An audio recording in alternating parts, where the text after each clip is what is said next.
Is standing room only in Cleveland, Ohio. 80,000 jam Cleveland Stadium. It's been sold out for weeks. Always is. When the and the Steelers renew this most heated rivalry. It's tight at the top in the AFC Central Division. But right now, Cleveland and Cincinnati are in a tie, both at 7-4.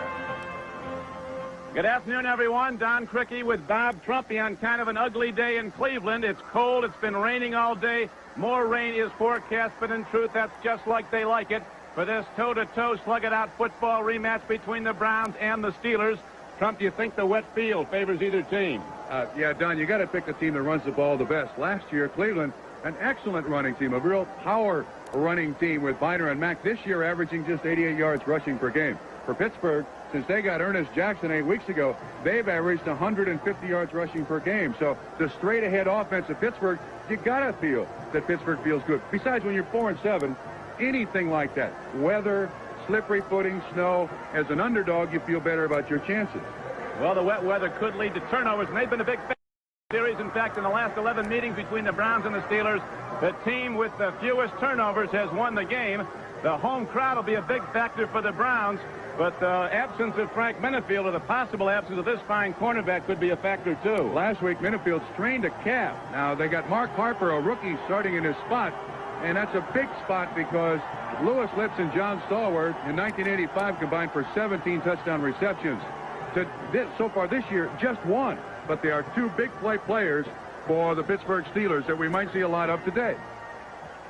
Well, we're ready to go, and it's always a good one, this series that has a history of upsets. The Browns deployed to kickoff to our right in their all-white uniforms. In an earlier meeting, the Browns came from behind and beat the Steelers at Pittsburgh. Chuck Noll, the Pittsburgh coach, felt that the officials had a lot to do with that. The Steelers were penalized 9 times for over 100 yards, and Noll publicly brought that out this week. He criticized the officials in the last meeting. Matt Barr kicks it off. A short kickoff. It's going to be fielded at the 12-yard line. Coming up with the ball is Lupe Sanchez, and he is out to the 24-yard line. Swept under by a wave of Cleveland tacklers as Mark Malone leads the Pittsburgh offense out. He has been excellent of late. After a poor start this season, Malone's really come on, and so is the running game of the Steelers, keyed around Abercrombie and Ernest Jackson, a free agent acquisition who's been outstanding. John Stallworth, now the veteran receiver, in there with Lewis Lips to start out at the flanks. As the rain has started up again. It rained harder earlier, and now it's coming down again at Cleveland Stadium. First and 10 for Pittsburgh as Lips goes in motion to the run. The ball is hammered out to about the 29-yard line on a first down carry. Walter Abercrombie, who leads the Steelers in rushing and receiving, was the man who carried the football. Looking at the Browns defensively, Golick, he's the defensive line. Linebackers, the strength of the Cleveland defense. Eddie Johnson's the leading tackler, but hampered by flu. He's been very sick, but he's in uniform and ready to go. Steelers now have it 2nd down and 6.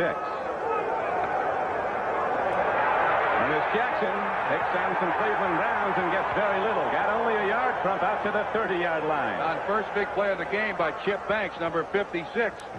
He's seen that underneath handoff, weak side sweep by Pittsburgh for so many years. He was right there to take on the guard, and he really disrupted the way that. Watch Chip Banks. On the right-hand side of the screen, he recognizes it. He's right there to take on Wolfley. Jumps inside, and Jackson's got to change his route a little bit. There for the tackle.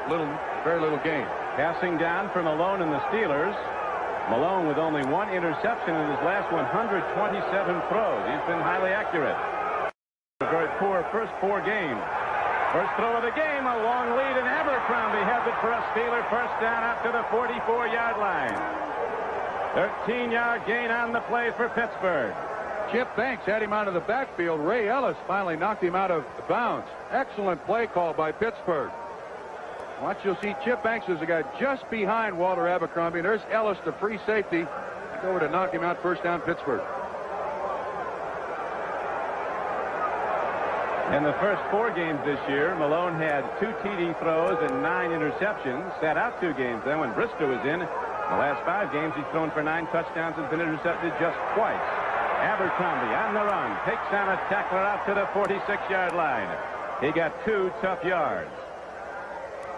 And once again, Chip Banks, and that time also Ray Ellis really destroyed the timing of that run as you look at the defensive backfield of the Browns.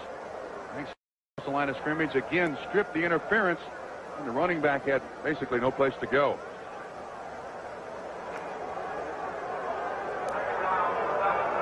Steelers, after a 1-6 start, have won 3 of their last 4 games. If they lose today, they are mathematically out of the playoff race. Malone on 2nd and 7. Going for the distance. Lewis Lips going for the ball. And Lewis Lips takes it down to the 8-yard line. So Malone with another perfectly timed throw, and Lewis Lips, hampered by injuries this season, back in good health, illustrating that on the last play as it's a 44-yard gain. And that's his longest catch of the 1986 season, and they picked on Harper, the rookie. Strange, last week, Dokie Williams comes back for the football against Harper and catches a touchdown pass. This is a great adjustment by Lips. Ball underthrown by Malone, and Lips goes up and gets it. Lewis Lips scored 25 touchdowns. 2 years in the league, has only 1 touchdown this season. Hampered by a hamstring pull and an ankle injury. Now, Lewis Lips and Starwood both on the left flank. It's first and goal, Steelers in this scoreless game. Malone to Ernest Jackson. Wolfley leads the blocking as Ernest Jackson gets down inside the 5 to about the 3-yard line. Eddie Johnson, the leading tackler for the Browns, number 51, made the stop. The Steelers giving the Browns a little different look here. Running lots of motion. Preston Gothard, number 86, the tight end, standing up like he was going to go out for a pass. But the Steelers prefer to run the football down here. Now, Trump, they've sent a big target in for Malone. Weegee Thompson comes in. He has 5 touchdowns scored this season. Fazuli and Clancy are in to help rush the passer. 2nd and goal from just inside the Cleveland 4. People leaving early. Keep running the play. Boy, here's a missed opportunity for Pittsburgh. They had a free play. I think it was Carl Hairston who jumped off sides. And by free play, of course, you mean because the Browns were obviously offside. Pittsburgh had a free shot at it. They were going to get the play over if they didn't succeed. At Haggerty, the referee makes the signal against the Browns. So the Cleveland Browns, who came in favored by a touchdown, now in trouble at their own end on Pittsburgh's first possession. 2 key throws by Malone, who's only put the ball up twice. A 13-yard gainer to Abercrombie, a 44-yard gainer to Lewis Lips. And the Steelers are challenging inside the 5. Offside, defense, number 78. Big Daddy Hairston called for the offside. Steelers don't let you get at their quarterback often. They've allowed only 4 quarterback sacks all season. 2nd and goal from the 2. Jackson down close but not in. They spot him down inside the 1-yard line of the Browns.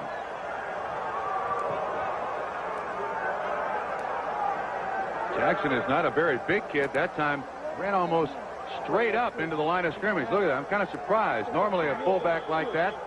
And Jackson's only about 5'10". If he puts his head down, I think he's got a better chance. This is 4-down area for Pittsburgh, I believe. I really do. 4 and 7. If they lose today, they're eliminated. You got to take the 6 points here. Nothing less. That's where they're going now on 3rd down and 1. The 8th play of this Steeler drive coming up. Abercrombie, he goes in, and Pittsburgh, the underdog, takes a 6-0 lead with 10:33 to play in the first quarter. Abercrombie scoring his 4th touchdown of the season. Simple, sweet play. Good lead blocking up in front of him. And this was all set up by good passing by Malone. You see Terry Long, 74, with a good pull. Excellent job. And a quick 6 points for Pittsburgh. Now Gary Anderson, who misses an extra point about once every career. He's got over 130 straight. Ready to try the point after, and he's automatic. So an 8-play drive, 75 yards, and the Pittsburgh Steelers take a 7-0 lead with Abercrombie on the payoff end. Down here on the goal line as a blocker, you don't really try to blow people off the line of scrimmage. You try to change their direction. Watch Ernest Jackson come into the picture. 43 hit Chip Banks 56. He gets him on the ground, and Abercrombie goes right behind him. That's an excellent job of blocking by the Steelers offensive line, who in the last 8 games have done a great job of running the football.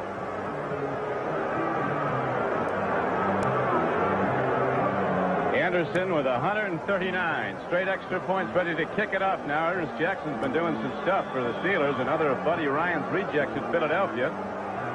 Here is Anderson into the ball. Gerald McNeil, the Ice Cube, is back deep. He ran one back 100 yards against the Steelers in the first meeting for a score.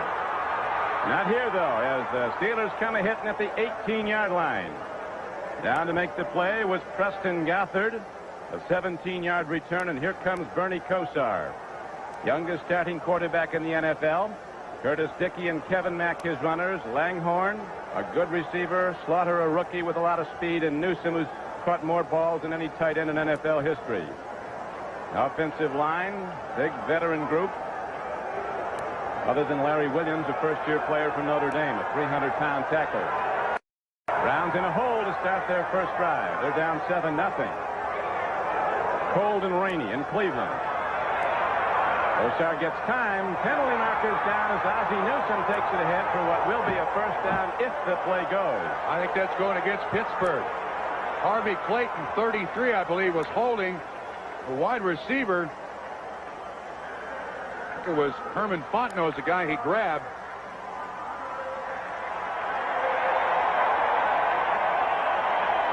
Now he's talking to Bernie, so this is going to go against Pittsburgh. It'll be an automatic first down. Holding defense number 33 declined, first down.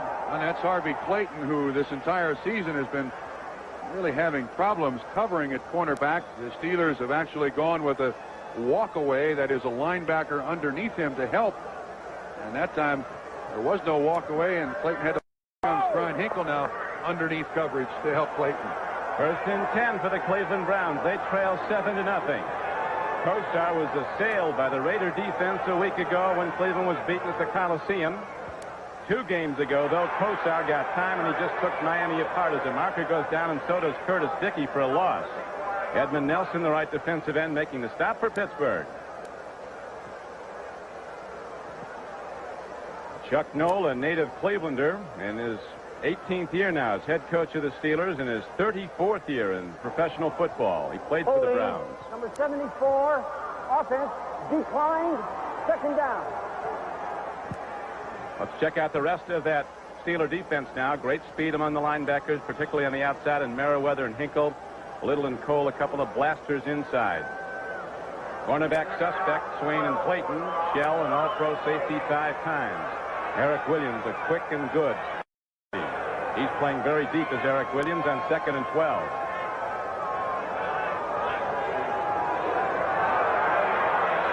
Kosar, and down and dropping the ball is Webster Slaughter.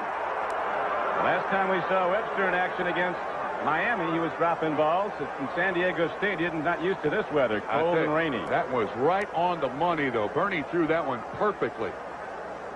The Bengals, the other co-leader in the AFC Central with the Browns, up on the Minnesota Vikings 7-0. New England with a safety on the Buffalo Bills, leading 2-0. Indianapolis yet to get off the schneid, 0-11, leading at Houston 3-0. And this is exactly the situation the Browns faced last week. A lot of long yardage situations. This is 3rd and 12.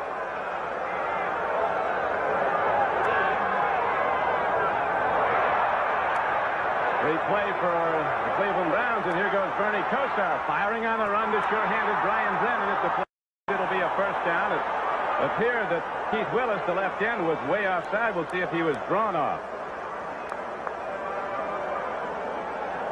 Last week for Cleveland, 6 of their first 9 drives ended up in 3 plays and out. So the Browns got to get started on the right foot today.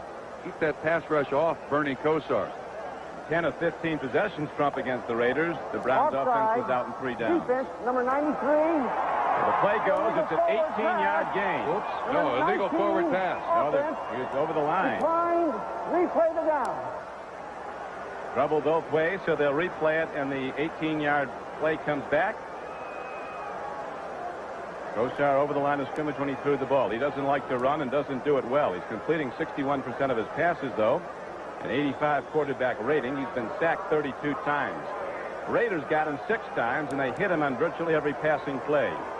He must have dreamt about 53 all week because Martin coming on a blitz was popping Kosar. The Raider philosophy: hit the quarterback even if you don't get him before he releases it.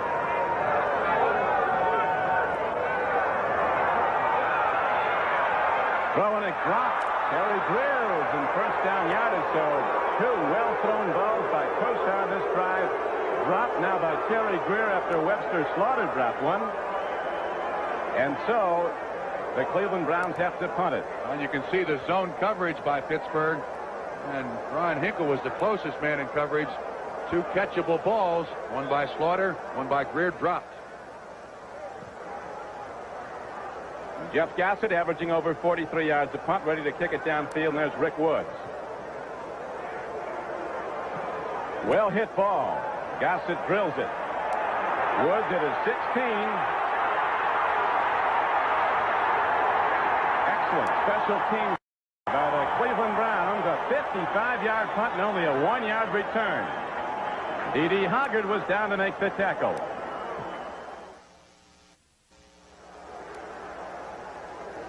Steelers coach Chuck Noll, he played on 2 championship teams with the Cleveland Browns, and of course is the only coach to coach 4 Super Bowl winners. Spent a lot of time in this stadium, didn't he? He has spent a lot of time in this league. 34 years in pro football. He was a 21st draft choice of the Cleveland Browns. At least he was a pick. Yeah. His counterpart, Marty Schottenheimer, born in Cannonsburg, Pennsylvania, not too far from Pittsburgh, was an All-American linebacker for the Pitt Panthers. A rising star among the NFL coaches.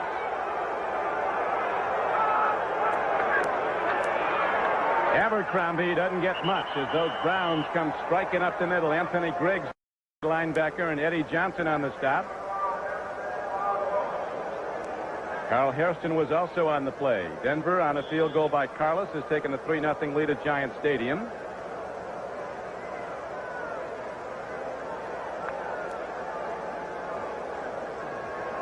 Right now in the first quarter, we have 8:40 to play in it. Steelers drove down the field 75 yards their first possession and went in for the touchdown, and they lead the game 7-0. Malone has taken his time and been very sharp. His shot again is John Stallworth coming out the flank. Comes over the middle and gets the ball to the 34-yard line for a 14-yard gain, and so far Malone has been perfect from. Dixon was the man in coverage, and Don, I don't see the bump and run that Cleveland generally uses. Normally Minifield, who is out, and Hanford Dixon right up in the face of those receivers. Malone has time, really put some steam on it. That's an excellent Stallworth.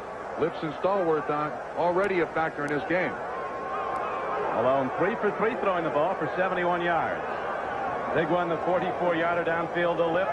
Subsequently, the Browns gave up the first touchdown of this game to Pittsburgh, and now running hard is Jackson, a 5'9", 205-pound back from Texas A&M.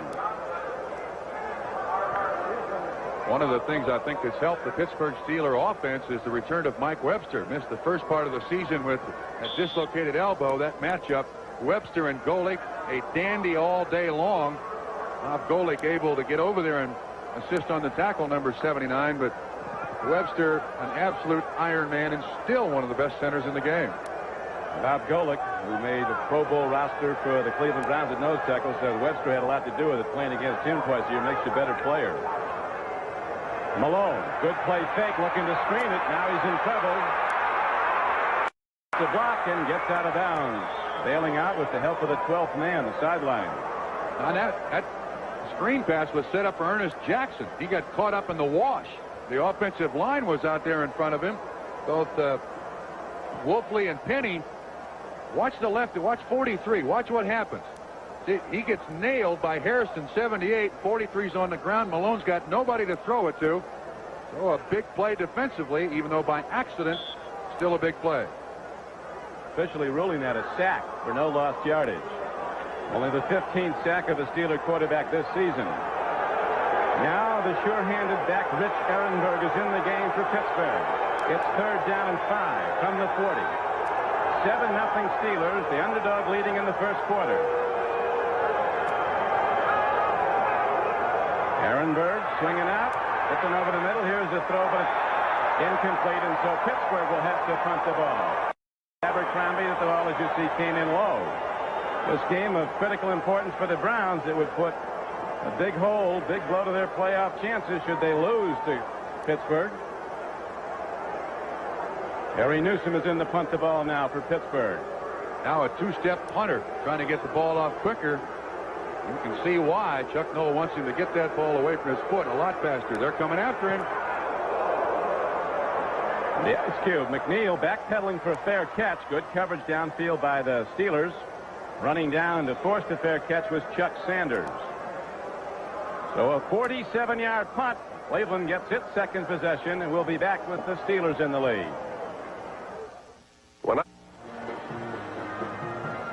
Week 12 beginning this Sunday, actually Thursday night, with that Raider victory over the San Diego Chargers. If the playoffs start in the American Conference today, this is how it would look. Jets, Bengals, Broncos, and the wild cards, the Patriots and Raiders. A long way to go, and Cleveland very much in the chase. Right now tied for a divisional lead with a much easier schedule the rest of the way than Cincinnati. Bengals did beat the Browns earlier. Kosar with a swing to Mack and another drop ball. That's 3 by the Browns on their home field front. That, well, I think, would have been a tough catch, though. That's a very difficult pass to throw and catch, and that time there was just enough pressure on Kosar that he couldn't get his shoulders squared. It looked like Darrell Sims, number 99, was in the area of Bernie Kosar. Max Speedy said if you can touch it, you should catch it. You buy that? I'll bet Max said that after he retired, right? We all do. Kosar's numbers, not much today. 1 for 4. 12 yards, but he's had 3 drops.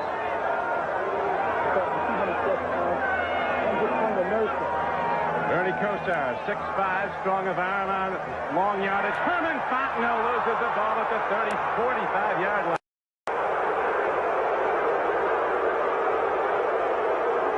Reggie Langhorne going for the ball, missing the over-the-shoulder catch. Fontenot 28, Langhorne 88. This is that double rotation zone, Don, that Pittsburgh's so famous for. Corners up, safeties out, and Kosar almost gets it in there. 31, Donnie Shell, the closest man in coverage. And a lot of things that Bernie can't do. One of the things that I think he does better than anybody in the game is throw the ball accurately deep. He is just sensational 25 or 30 yards down the field. Every one of his passes has been touched by a receiver, but he's only hit 1. 3rd and 10, has to make this one go.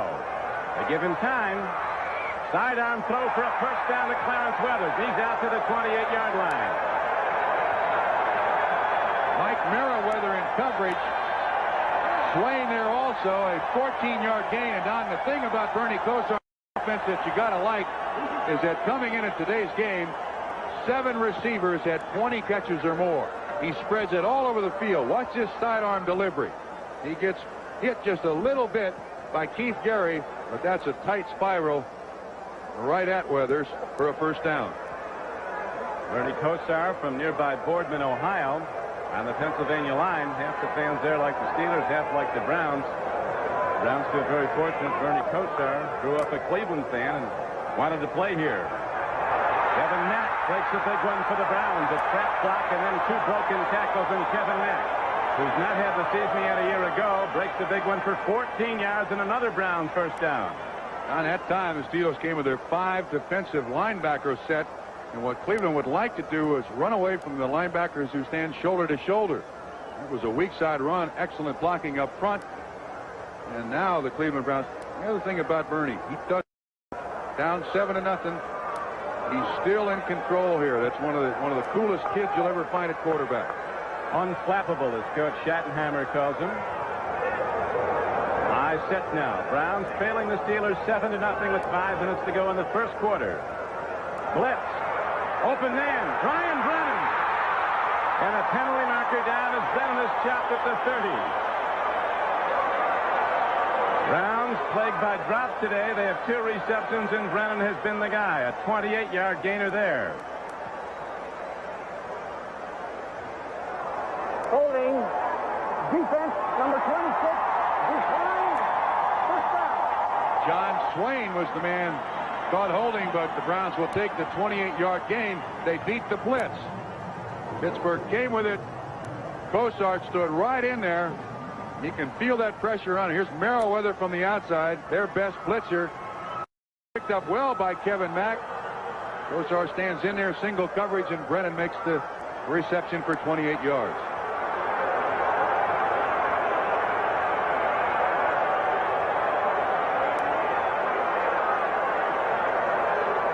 Browns starting to challenge now. 1st and 10.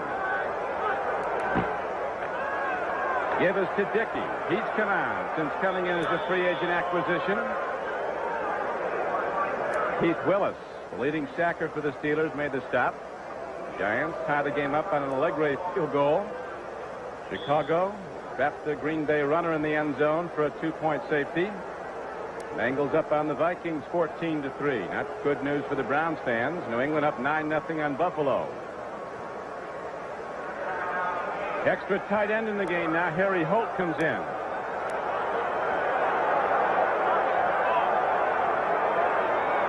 Watch the reverse here. Holt can run, Don. 2nd down. The Browns need 8. Dickey. Down to the 26-yard line.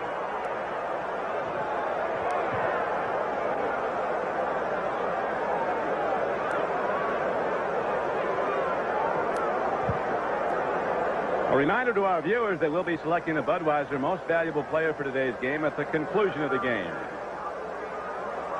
Curtis Dickey with 3 runs today, but only 2 yards given up to him by the Pittsburgh defense. 3:19 to go. 1st quarter. Rain has stopped. Temperature dropping now. Only game all season the Steelers will play in a natural grass field as today. Blitz. Brennan again. Ryan Brennan heading for the end zone. Touchdown. He's down at the 3-yard line. So Brennan with a 21-yard following his 28-yard catch. Loopy Sanchez saved a touchdown if but for the moment. And I think Cleveland will run Pittsburgh out of that blitz. That's twice they've run the blitz, and twice Kosar has hit Brennan to break the blitz. This is a well-executed pattern. There you see 28, Loopy Sanchez way off.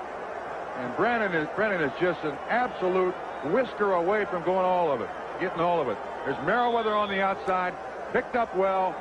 Bernie reads it, stands in there and takes the hit, makes the completion.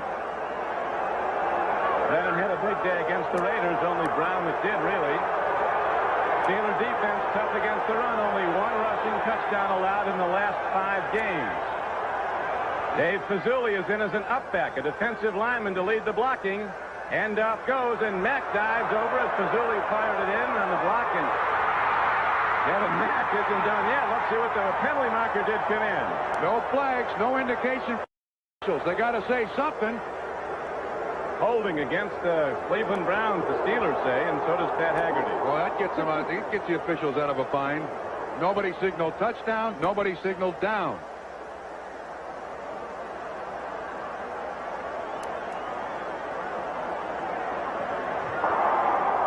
Holding, number 63. Offense, still 1st down. Cody Rise, an offensive right tackle. Actually, this puts the Browns in a better position, Don, in my estimation. They're at the the 14-yard line. They can throw it now.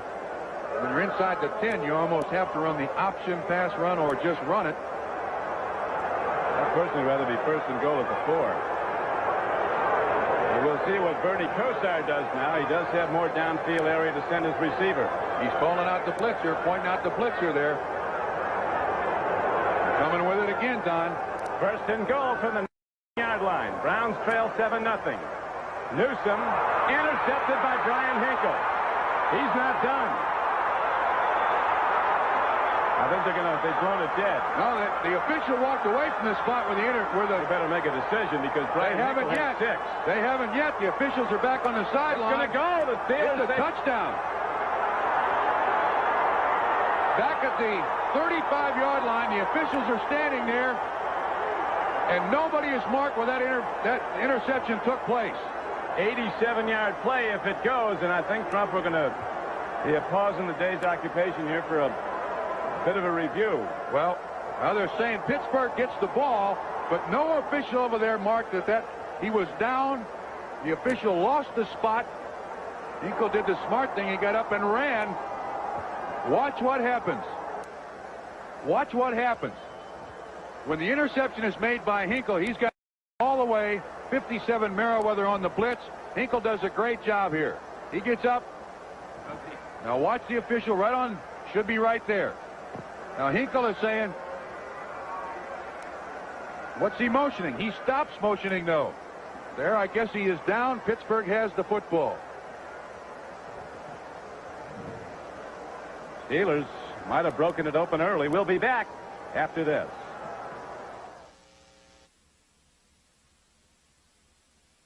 Next Sunday, the NFL plays here when the Steelers battle the Bears. Before your team takes the field, our team hits the air. NFL 86. Don Criqui with Bob Trumpy back at cold Cleveland Stadium. The rain is holding up now. It's been intermittent and more is expected. The Steelers with the ball in a 7-0 lead, very nearly a 14-0 lead after Brian Hinkle's return of interception, but replays show that he was out of bounds. Abercrombie runs the ball out to the 15-yard line. Let's watch the big play by Brian Hinkle again. From the end zone, it appears that Brian Hinkle's shoulder pads hit the out-of-bounds marker. A tremendous effort for Brian Hinkle. Now watch what happens. See, it looks like he's out of bounds. The official right there in front waves his hands, but upfield for some strange reason. I don't know why, but nevertheless, Pittsburgh is happy. They got the ball.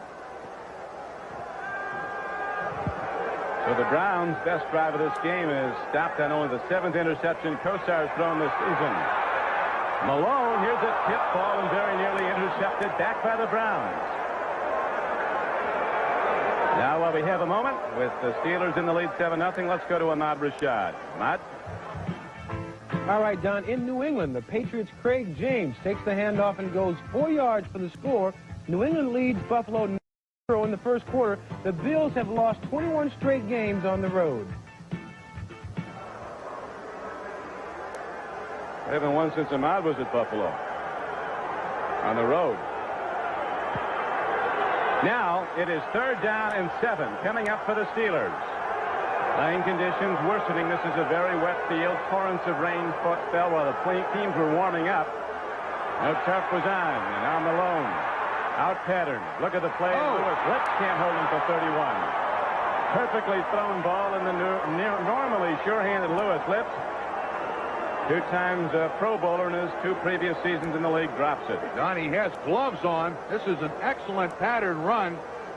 He fakes the in and goes to the out, but with those gloves, when they get wet, they are worthless, absolutely worthless.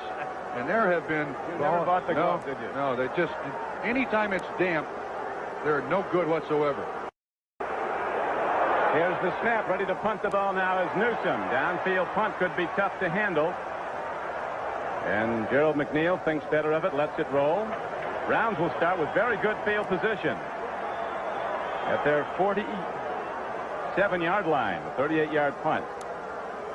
Browns had a big chance, though, and a big play by Brian Hinkle, who tipped the ball and intercepted it falling down, stopped it.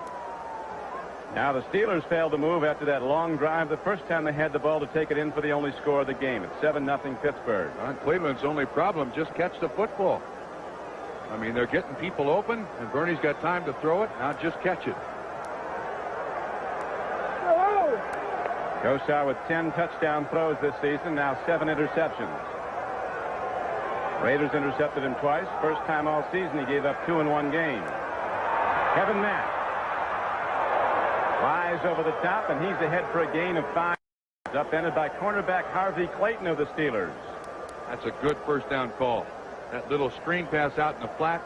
The Steelers are coming with their 5 linebacker set. This almost looks like a college defense. They have a 2-deep zone and 5 linebackers underneath, along with the cornerbacks at the line of scrimmage. That screen will work a lot. First quarter ticking down and out. It's down to 15 seconds in running.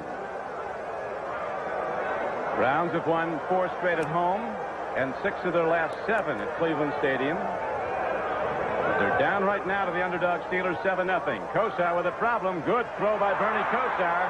Curtis Dickey's going to be very close to a first down on a 2nd and 5 play. And that'll be the last play of the first quarter. Gun sounds. Browns moving it, but the Steelers hold the lead. It's 7-0. Pittsburgh will be back to cold Cleveland Stadium after this.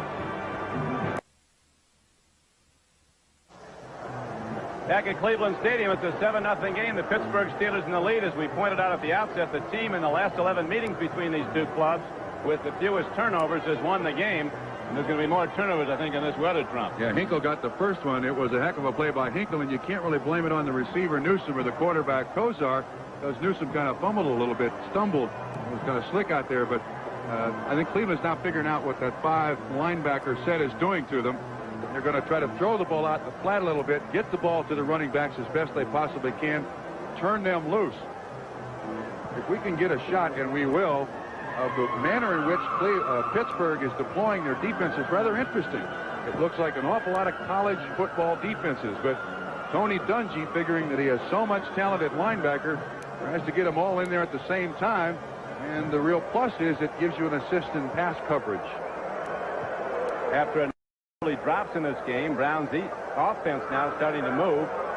Cleveland had over 400 yards passing 2 games ago against Miami, only 188 yards total offense against the Raiders. First down. Kevin Mack gets some blocking from Paul Theron and Larry Williams and busts into the right side of the Steeler defense. Mack is a 6-foot, 210-pound back from Clemson. Was projected as a 1st or 2nd round draft choice coming out, but he elected to go to the U.S. Football League. Rushed for over 1,100 yards last season, his first as a Cleveland Brown, and he averaged 5 yards a carry. But with his other running back, Ernest Biner, out this season, the Brown running game has slumped badly. Browns right now are 27th in running in the NFL, averaging only 88 yards a game. Looks like the blitz again, Don. You can see the Pittsburgh Steelers faking it. Max carry. He's averaging 10 a pop. This time he gets about 3. 2nd and 4. He's close to a first down as the nose tackle for Pittsburgh, Gary Dunn, stopped him.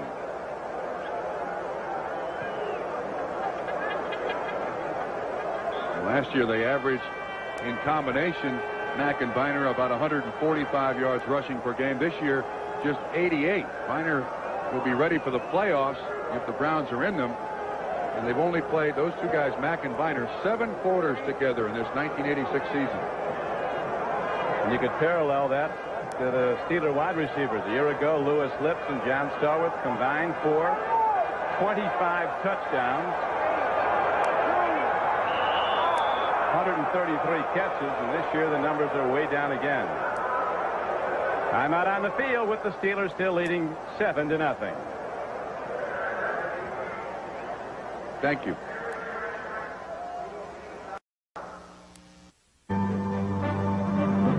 Today's game is brought to you by Ford and your Ford dealer. Have you driven a Ford lately? By Braun Electric Shavers. Braun, designed to perform better. And by Magnavox, developing new technologies for your entertainment. Nobody puts it together like Magnavox. 80,000 at Cleveland Stadium on the North Shore, as they call it, on the shores of Lake Erie. Don Criqui with Bob Trumpy. The Browns in white, favored by a touchdown, but down by 7. Trailing the Steelers 7-0. Steelers scored on their opening drive. Abercrombie on a 1-yard run. Kosar looking at Newsom. Holt. Long ball to Holt. Harry Holt is open. He's to the 10-yard line. 23-yard gain on the play. Excellent play call by Lindy and Fonda. They had a double tight end set on 3rd and short. And it's a good play action fake. Kosar. Big gangly Bernie Kosar. He doesn't play fake very well, but you can see that Holt beats 57 Mike Merriweather. And once again, Kosar, when he throws the ball 15 or 20 yards down the field, he is spectacular. Absolutely spectacular. Always on the money. I think that's the first ball that old Harry's caught this year. Harry Holt, big one. Now the Browns go. 1st and goal from the 10-yard line of Pittsburgh. Blitz again, Don. Indeed it is. Picked up. Whoa, is there a foul? There is. It's 1st and goal, Cleveland. Langhorne coming off the right flank was chopped by cornerback John Swain. His second foul today. And that's 3 times now Pittsburgh has come with a blitz. Kosar is audible and caught him. Defensive pass interference, number 26, first down. Eventually, Pittsburgh's got to stop that blitz to get far. Cleveland's done a great job against it. Before the ball is there, there is contact. No question about interference there. First and goal, Pittsburgh. First and goal, Cleveland, excuse me. Our formation now as the Browns go with Ozzie Newsome and Harry Holt. Now, hang on to the football is what Cleveland has to do. Newsome's a guy that can do that if they throw it. He hasn't fumbled in over 400 chances, and he's caught more passes than any tight end in history. He's aligned to the left. Pitch back, though. Newsome blocks. Running with the ball is Curtis Dickey, and he's in. Weaving run by the big back with world-class speed from Texas A&M, and the Browns are ready to tie the game if they hit the extra point.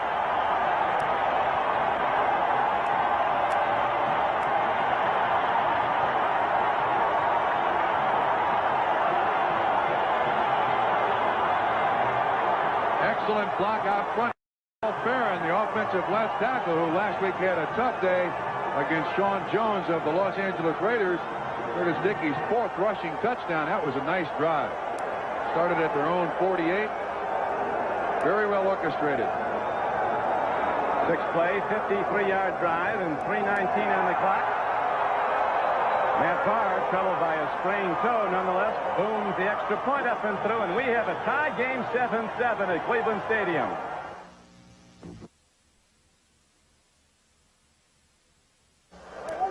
Don, this sweep is exactly the way the coaches draw it up.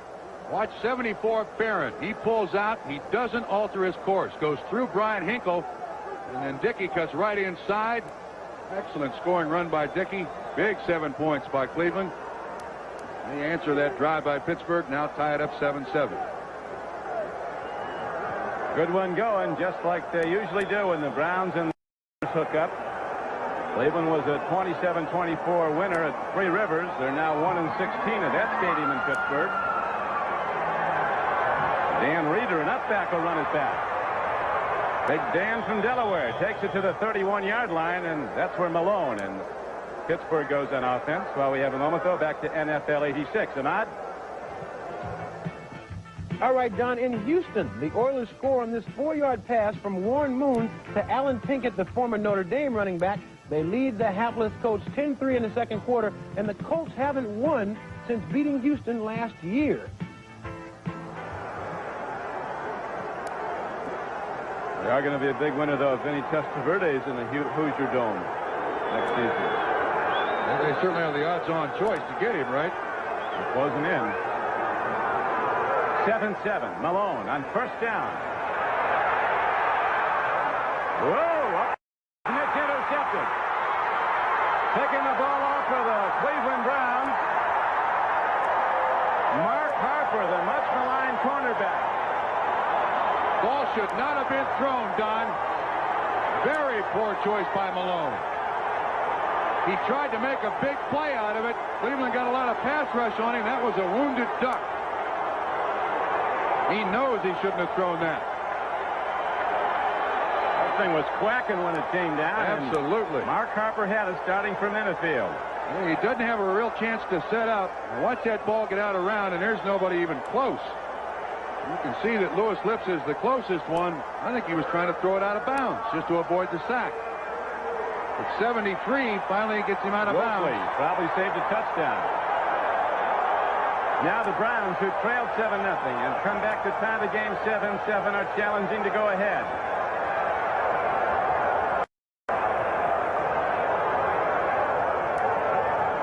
Kosar with a long count. Kevin Mack taking on people, doesn't get much. Gary Dunn, who Schottenheimer rates as one of the fine nose tackles in the league. Everybody else does too when he's healthy. He made the stop. Stanley Wilson has scored 2 touchdowns today running the ball for the Cincinnati Bengals as they've extended their lead over the Vikings now to 21-10 in the second quarter. New England easing in front of Buffalo down 12-0 with another field goal. Watch the picks here, Don. Brennan is set to the right. So's Newsom. Mack gets the ball. He's running hard down to the 2-yard line. An excellent blocking up front. Mike Babb, the center for the Cleveland Browns. And the thing that Cleveland did is they spread the defense over the field. They had 3 wide receivers, and Ozzie Newsom was spread out about 5 yards from the tackle, and it really spread that Pittsburgh defense. All they needed was a couple of blocks up front, and Mack popped through. Now Big Dave Pizzulli, a 260-pound defensive tackle, is in as an upback right behind Kosar to lead the blocking. Mack the I-back. They like to go right behind Pizzulli. Mack getting the ball as they go to the run. Mack gets it, and nothing there as the Steelers shut it down. Well, it looked like if he'd have followed Pizzulli, he'd have walked in. You never question what a running back sees when he's behind the line of scrimmage, but Pizzulli pulled through there, and there's a nice little alleyway for Kevin Mack to get up through the line of scrimmage. Watch. Excellent job once again. Look at there. There's space, and suddenly Mack cuts back inside. They should have given it to Pizzulli. He'd love it. Big Pizzou from Pittsburgh. Dan Marino's best friend. Except when the Dolphins came in here like they did a couple of weeks ago. Blitz. Kosar, they say he can't run, but he does. However, the play is broken up by linebacker David Little. This crowd here is just phenomenal. 80,000. It's like the Roman Coliseum. A constant roar. Builds to crescendos at every big play. Good play action fake here by Kosar. Not nimble, but he can move, and once again he throws it right on the money, but David Little with excellent coverage on Harry Holt. Incomplete pass now. 3rd down and about 2 for the touchdown. Used to play this game, as all the Steeler and Brown fans know, on Saturday nights. Some of the people have too much of the adult beverage though and start hitting each other. 3rd down. Kosar has to get rid of it. He does. A tip ball in the end zone. It's intercepted the other way. John Swain has the ball. Penalty markers are down, though, inside the 5-yard line.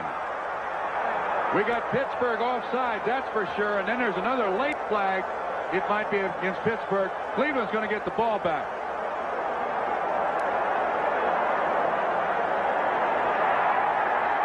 A 32-yard return. But it looked like they had Keith Gary on the inside, and he jumped off. Holding, defense, holding, or offside, defense. Cleveland gets it back.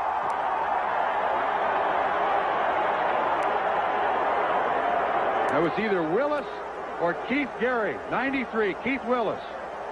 Just that much, and he's offsides. Newsom, the intended receiver. Defensive holding. They'll set that penalty. Defensive holding, an automatic first down, too, so the Browns now have a point-blank range. Ball at the 1-yard line. 9:44 to play in the first half. What a game it's been. Keith Willis has been the key in the defensive pass rush of the Steelers. Give it to Pizzulli. He hasn't carried it yet. Give it to him. Dave Pizzulli, a 260-pound defensive nose tackle. Into block. Maybe. Mack in. Penalty marker down. We'll see. That's against Pittsburgh. It's a touchdown. The official who threw the flag also signaled touchdown, so it must be good for Cleveland.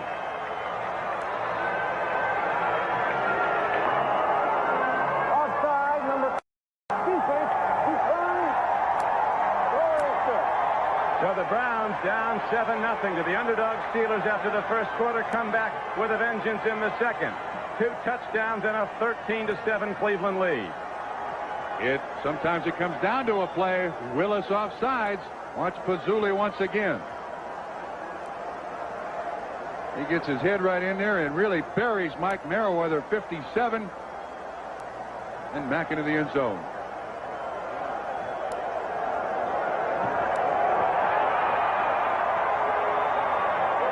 Ned Barr knocks it up and through, and now it's 9:41 to go in the first half. It's 14-7 Browns. Thanksgiving Day. The NFL plays here when the Seahawks battle the Cowboys. Before your team takes the field, our team hits the air. NFL 86.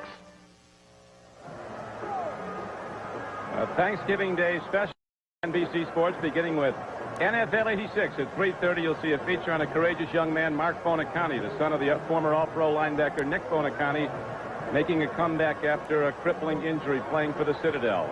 Ahmad Rashad will talk with the most popular cowboy of all time, Roger Staubach, and his Thanksgiving memories. Paul McGuire will have an inside look at the NFL. That's preceding Seattle at Dallas Thanksgiving Day here on NBC. Now the kickoff down the field, and it's hit hard into the end zone, and the Steelers, Lupe Sanchez says no, he'll not bring it out. With 9:34 left to go in the first half, it's 14-7. The Browns in the lead. There's a marker down from where they kicked off as Keith Willis had a problem, and the Browns capitalized. That offside, actually a holding, gave him a first down. Offside. Kickers, number 59. They'll make him kick it again, that's for sure. That Barr with his bad toe kicked it about 6 or 7 yards deep in the end zone. Having a shootout, Trump, at Cincinnati, where Wade Wilson, the quarterback for the Vikings, has just run for a touchdown. Now it's 21-17. The Bengals in the lead. They're fighting to hold at least a share of the top in the AFC Central with Cleveland. 9:34 to go in the first half. And we've had a lot of dropped passes and a lot of balls bouncing off shoulder pads. The turnovers are even, an interception for each team, and as you documented to start the game, turnovers are a big key. The Steelers are 4-0 when they commit fewer turnovers than the opponents, and they're 0-7 when they make as many or more turnovers as their opponents. Lupe Sanchez now moves up 5 yards.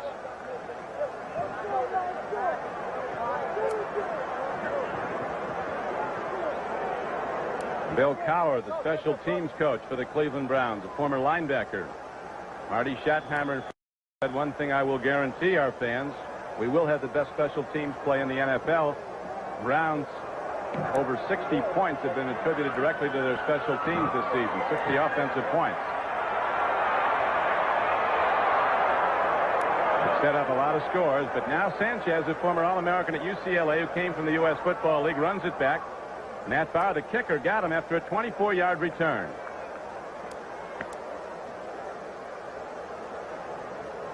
Malone now some making up to do. His last pass, a pass that should not have been thrown, ended up in 7 points for Cleveland. One turnover each way, as we've pointed out in the last 11 meetings, saving a game in '85 when neither team turned it over. The team with the most turnovers between Steelers and Browns in the last 11 games has lost. Jackson, first down carry for not very much. Clay Matthews, an outside linebacker, sliced in to get him. And I think one of the reasons why the Steelers have been so successful the last 4 games, winning 3 of those 4, they've gone to an ultra-conservative offense. They don't want to turn the ball over, and they haven't. 22 turnovers in their first 7 games and 4 turnovers in their last 4 games coming into today. Malone, you remember, started out the game completing 3 of 3 for 71 yards. Missed his last 4, including an interception in those 4. Throwing a catch this time to Stallworth, who does it on guile. He's lost his deep speed in his 13th year in the league.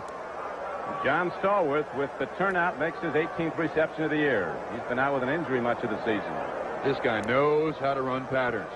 He's got Hanford Dixon in coverage, and I see the Browns going with a great deal more zone and playing off the receivers than I've seen in a long time. And that may be because Frank is out, and therefore they don't trust Mark Harper up there and bump and run. Yeah, it's tailed off. 2 combined for 134 receptions and 20 touchdowns a season ago. Only 1 touchdown catch between Lips and Stallworth this year. That by Lewis Lips. Abercrombie has another one bounce off him. Brings up 2nd down and 10. That's an interesting story. Abercrombie was not considered a very good receiver for Pittsburgh. Ehrenberg in the early part of the season on obvious passing downs would replace Abercrombie. As you can see, they found a receiver now. Abercrombie, too, when he catches the ball, a threat to break a tackle and turn a small gain into a big gain.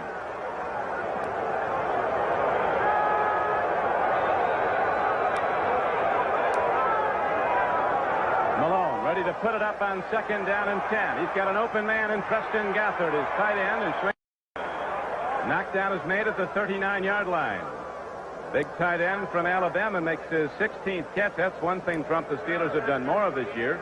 Gone to the tight end. The past 2 years, the tight end hasn't seen the ball in their offense. If Bubby Brister has one legacy to this 86 Pittsburgh Steelers football team, it may be getting the ball to the tight end. When he started those 2 games, Bubby threw the ball to the tight end. Preston from a very rural part of Alabama. They say he's out there from where the buses don't run.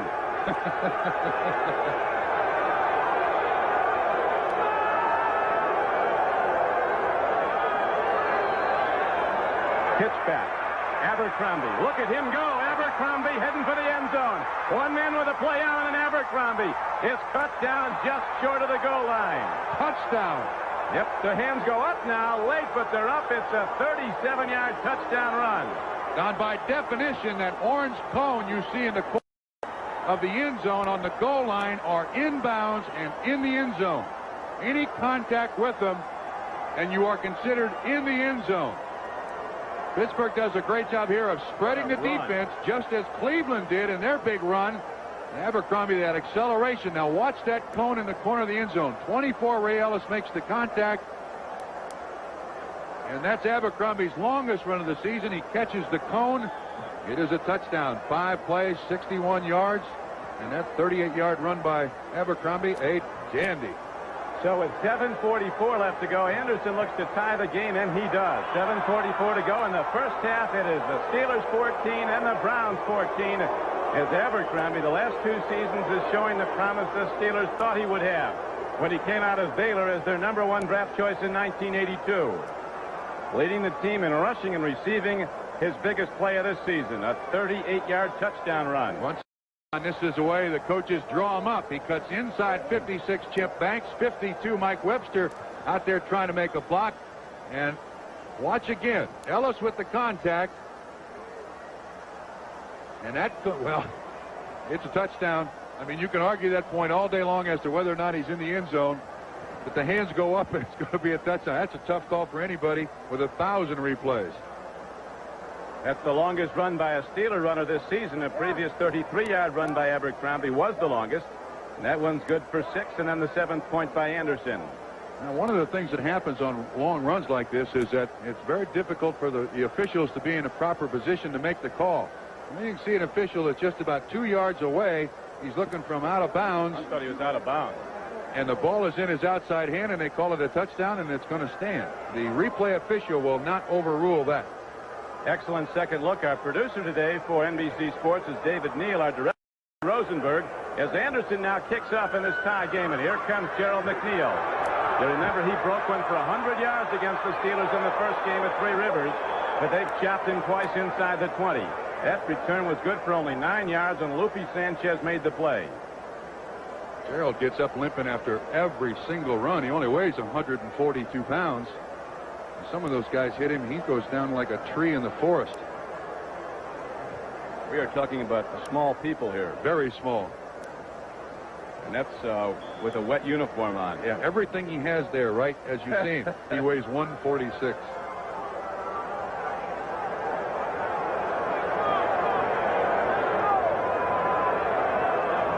Now after the Cleveland Browns took a 14-7 lead, and the Steelers come back to tie it. The Browns try again with Kosar on first down. Open man, Slaughter. Webster Slaughter running free, and zone defense gets the ball to the 49-yard line, a 31-yard gain. And again, a superb throw by Bernie Kosar. He flings it kind of sidearm. But this thing is absolutely on the money, and this is a double rotation zone. The spot you got to hit's the middle of it. The safeties rotate out. So you can see Hinkle, 53, is probably the linebacker in coverage. 31, Shell has to make the tackle. That kid is so accurate downfield, it's scary.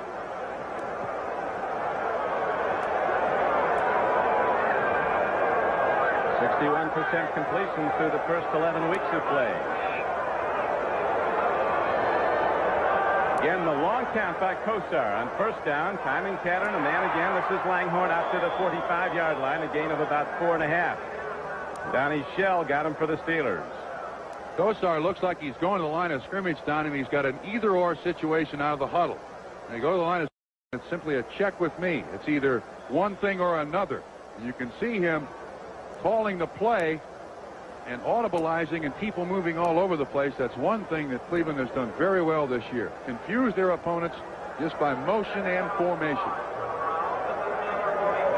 Torrents of rain fell before while the players were warming up. Then a light rain has fallen off and on. It's a wet field. Temperature dropping as the Browns move towards the open end of Cleveland Stadium. Winds are swirling. Throw and a catch. Langhorne, a tough, rangy receiver, gets the ball down to the 35-yard line of Pittsburgh. A 9-yard gain and a first down for the Browns.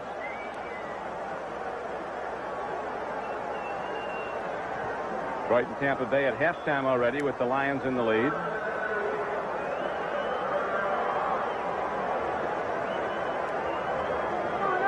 Five minutes and 28 seconds in the first half. Bernie Kosar has completed 10 of 16 for 155 yards, 1 interception. His counterpart, Mark Malone, has also been intercepted once.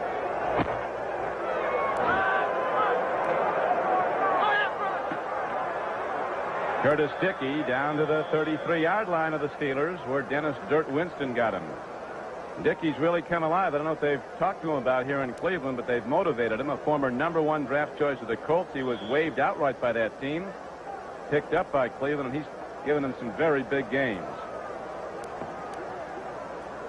228 pounds, and he's one of the fastest players in the NFL. He is hard to motivate, too. Kosar, Trump, with his 10 completions, according to our NBC statistician Ross Schneiderman, has thrown to 9 different ones for completion. Very typical of Cleveland. Long ball. Markers down. Herman Fontenot coming off the far flank, going for the ball. Harvey Clayton was defending on the play, and there's a penalty marker down in the Pittsburgh secondary. It's interference, but who is it on? Offense or defense?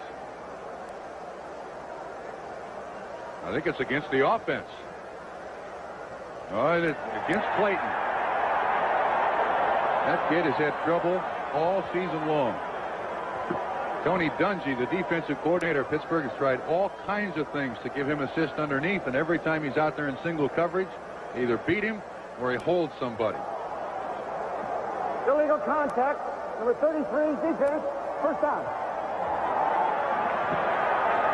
You can see at the top of the screen, here's the combination. You're only allowed to chuck inside 5 yards, and Clayton just stands there 10 yards deep and puts his hand out. I don't know how he can figure he won't get caught. So the beneficiaries and get a first down at the 29-yard line of Pittsburgh. Pittsburgh blitzed on. We're showing it. People up tight, ready to come at Bernie Kosar. Here comes Merriweather, but the hands out to Kevin Mack is down to the 20-yard line.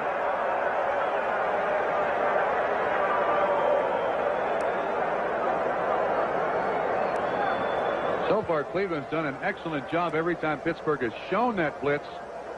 They've run several different plays to break it up. Willis has a bad arm. We're not sure he'll return, but being attended to by the trainer on the sideline, their best pass rusher. He leads the Steelers with 9.5 sacks.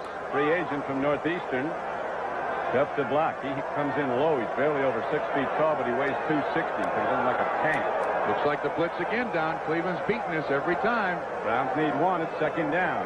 Game is tied. 14-14. Look at this. Look at this. Alfie Newsom hitting for They got to get out of that blitz. Scores his 3rd touchdown of this season. They got to get out of that blitz. Cleveland has beaten it every single time. Offenses eventually run teams out of coverages, and so far that blitz has not worked. They've not gotten the Kosar, and they left a lot of receivers wide open. That was a great read by Kosar. Those are the toughest catches to make, too, when you're down there. the tuba player covering you, or some guy in the stands covering you? Boys, a stroll down the beach for Ozzie Newsome now. 20 yards, nobody laid a glove on him. And so now the Browns have the lead again. Looking to extend it to 7 points, which they do on the extra point by Barr. 6 plays, 80 yards. Kosar to Newsome on the payoff end from 20 yards out. And it's 21, Pittsburgh 14. And I certainly never thought that we'd have 35 points scored in the first half by these two teams. And watch the blitz. Watch what you see. Newsome right in front of you. And Hinkle and Merriweather both, they rush the quarterback. When Newsome delays, no coverage. Easy touchdown. Now watch both of them right at the bottom of the screen. When Newsome sets up, Hinkle comes. You got all 3 of them going there. Kosar says, oh, easy pickets. Hey, catch it, Ozzie. That's good coaching. Everybody was picked up, and Ozzie Newsome was running free. As you see, Hinkle come into the hot area, the open area left by the blitzer, and Kosar goes right to it. Touchdown, Cleveland. The big plays that Cleveland has had in this first half, Don, have generally come against the blitz by the Pittsburgh Steelers. Steelers came into the game with 33 passes. They were in the upper third of the NFL in that area. San Diego, through 11 games, had the most, 45, followed by the Giants and the San Diego Chargers with 44 and 43. And they're coincidentally playing today where field goals have been the difference. Raul Alegre kicking another one. The most points scored against the Pittsburgh Steelers, 21 in a single quarter this year. Sanchez running it back for the Steelers. Great block, and look at Sanchez rip it across midfield. They get the angle on him. Gross finally drives him out of bounds inside the 45-yard line at the 40. No, there isn't. Is there a marker down Trump across the way at the I don't 14? think so. Is that a piece of paper? It's a 58-yard return, and I think all that is a piece of paper. A yellow one. It stands. The return stands. I'm telling you, 35 points scored by these two. A quarter and a half or quarter and 3/4. When he gets to the outside here, someone's got contained. There it is, an excellent block out front by number 91 of the Steelers, Greg Carr. What a game. Steelers looking to come back now. Trailing 21-14, and here's Abercrombie. Last time he had his hands on it, he took it in for 38 yards and a touchdown. This time he gains 9 before free safety Chris Rockins gets him for Cleveland.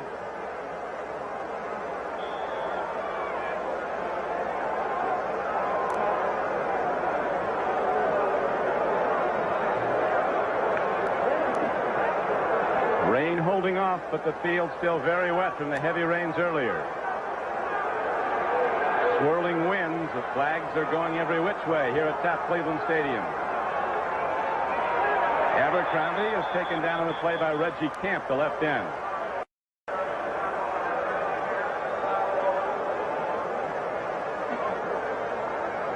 The Steeler offense, a good trapping offense.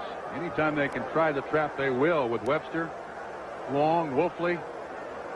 At that time, Reggie Camp had an inside predetermined move, and he was there almost to take the handoff. Rich Carlos hit his second field goal for the Denver Broncos as they're up on the Giants 6-3. Bears holding to a 9-0 advantage over Green Bay, a safety and a touchdown. First down Pittsburgh, Don. Abercrombie's gained 63 yards and 8 carries. New England with another field goal, extending its lead over Buffalo. We have 2 minutes and 23 seconds to play in the first half. Here at Cleveland, the clock is running. The Browns are in the lead, 21-14, but the Steelers are driving. They have the ball first down at the Cleveland 30-yard line.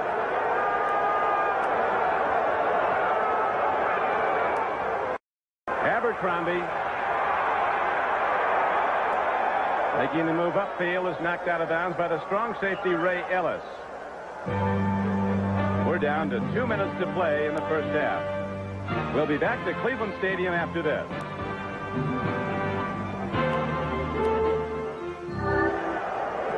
NFL 86 at halftime, the scores and the highlights, and also an interesting report on Napoleon McCallum running well for the Raiders, while another Naval Academy running back, Eddie Myers, has not been allowed to play yet in the NFL. Former coach of Buffalo, Hank Bullard. We look at Chuck Noll. Once referred to Napoleon McCallum as that Bonaparte kid from Naval Academy. Hank Malaprop sideline for the time being. I'm sure he'll be back as a defensive coordinator. As looking to throw is Mark Malone. Home run ball. John Stallworth is inside the 5-yard line. No catch. They rule him out. Chris Robinson helped. Banged him when he caught the ball.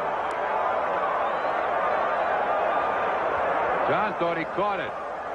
He's trying to concentrate on the football, know where the defense is, and the sideline. This is a tough throw for Malone. He beats the coverage. Let's see. Yes, sir. Second foot was out of bounds. Second foot was out of bounds. In the NFL, both feet must be in. Watch his right foot. On the line. It's strange that the Steelers have run almost 3-1 to the right side of their offense. They're running at Reggie Camp.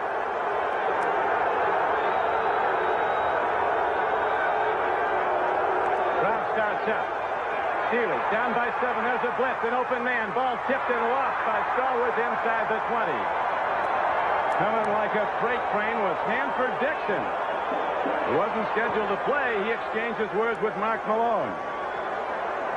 Very timely blitz called by Schottenheimer and the Cleveland Browns. Just like they like it in this series. Well, I'm surprised it's taken them this long.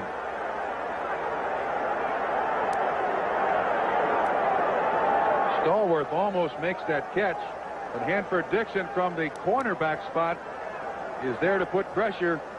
You can see what happens here. The man in coverage is Felix Wright. He goes up with Stallworth. Incompletion. Anderson on the kick. He's made 7 of his last 8. He's only missed from 56 yards. What a shot he puts into the ball. No, but it's no good. Gary Anderson is wide, and so the Steelers drive downfield. They come away with nothing. 1:42 to play in the first half, and the score remains the Browns 21, the Steelers 14. On Anderson was a good bet to make that. That's just his second miss in 10 tries. NFL's all-time leading kicker age-wise. But maybe because the Steelers are playing their first game on grass for the entire season or preseason, it had a slight effect on the kick. So now let's see what the Browns can do. They were down, was Cleveland, at the end of the first quarter, 7-0, and then they came back with 21 second quarter points to 7 for Pittsburgh. It's a 21-14 lead, Cleveland. Draw. That's going well as Kevin Mack breaks up the middle. Wisely with 2 arms on the ball. Mack takes on tacklers, and he goes ahead for 17 Cleveland yards. Now, once again, Cleveland spread the defense. The linebacker who was standing there assigned to Kevin Mack is Dirk Winston, 55. And they ran just a little fold block center and guard and got a good hit on Winston. Nobody there to make the tackle. Now Kosar goes to his 2-minute offense, spreading receivers all over the field with 1:10 to play, running first half. Light rain falling. Kevin Mack again. Fumble. Free ball. And I think the Steelers might have it. I think they got it, Don. They took it. Looked like they took it right out of the hands of a Cleveland offensive lineman, Rising. Timeout. Cleveland, number 2. Rising was the guy who made the fumble recovery.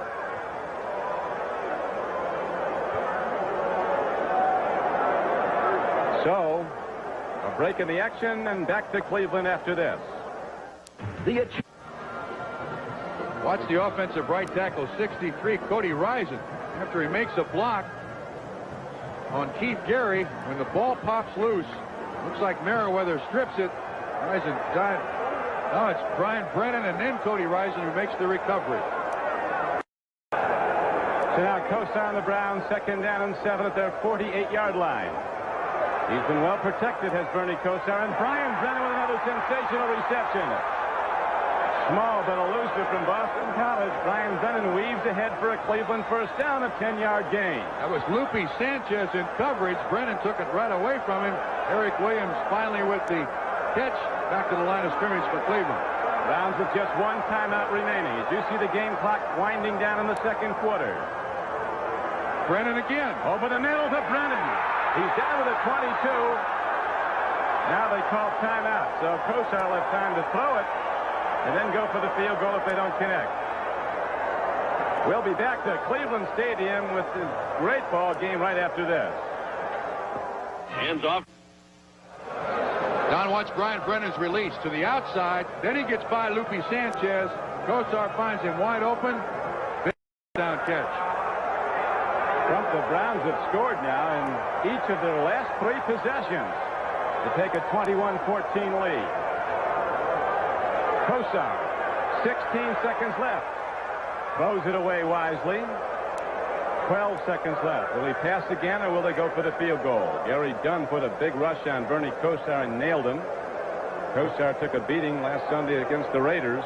Kosar looks hurt, Don. Looks like he got hit right on the hip. He's coming off holding his side. He's the franchise.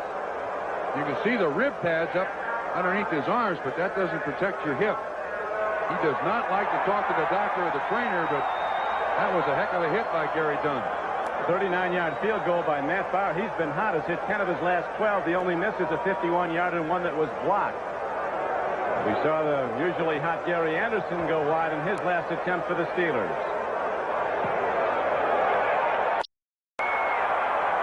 He's no good. And Matt Bauer, so both teams fail to get points on field goal tries in the closing stages of the first half.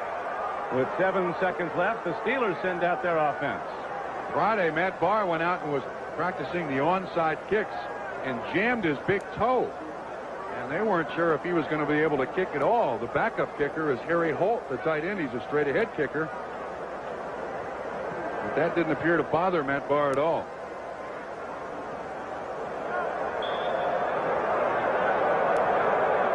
Matt Bauer, the former Steeler, trying to put up points on him. He's got a Super Bowl ring from Pittsburgh. I think he's got 2 of them, doesn't he? Yeah, there's the backup kicker, Harry Holt.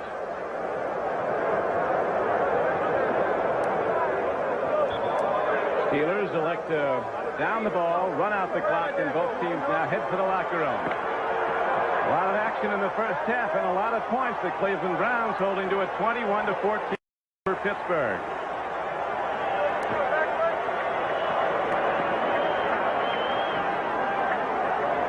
Bernie Kosar getting some counsel from his coach, Marty Schottenheimer. You see Kosar's first half numbers. He could be on the way to a career day. Best so far was the 401 yards he put up against Miami 2 games ago. See how that hard shot put him on by Gary Dunn affects him. I'll tell you, though, that touchdown pass he threw is the first he'd thrown in 3 weeks. He had 401 yards passing against Miami. Did not throw for a touchdown. NFL halftime activities will continue a moment. We'll be right back after these messages from your local station. We welcome those of you watching the Browns and Steelers. Bob Costas back in New York. Let's check what's going on elsewhere. The Broncos and the Giants, a pair of 9-2 teams at the Meadowlands, and a 10-6 lead for New York. A look at some of the highlights. We expected a defensive struggle, and that's what we've gotten thus far. Show you some examples. 1st and 10 at the New York 46 for the Broncos here, and Sammy Winder is cut down for a 9-yard loss by the young linebacker Carl Banks. That's in the first quarter. Also in the first quarter, the Giants shift out of punt formation on a 4th and 6, and Jeff Hostetler will hand the ball to Lee Roussan, and the Denver defense can't adjust in time. He picks up 9 yards and keeps the scoring drive alive. But on that same drive, they face 3rd and 5 at the Bronco 10, and here's Freddie Gilbert cutting through to nail Joe Morris for a 6-yard loss. They settle for a Raul Alegre field goal. Let's listen to Dick Enberg on this play. Intercepted by George Martin. He's going to go all the way if Elway can't get it. 20. Martin has a touchdown.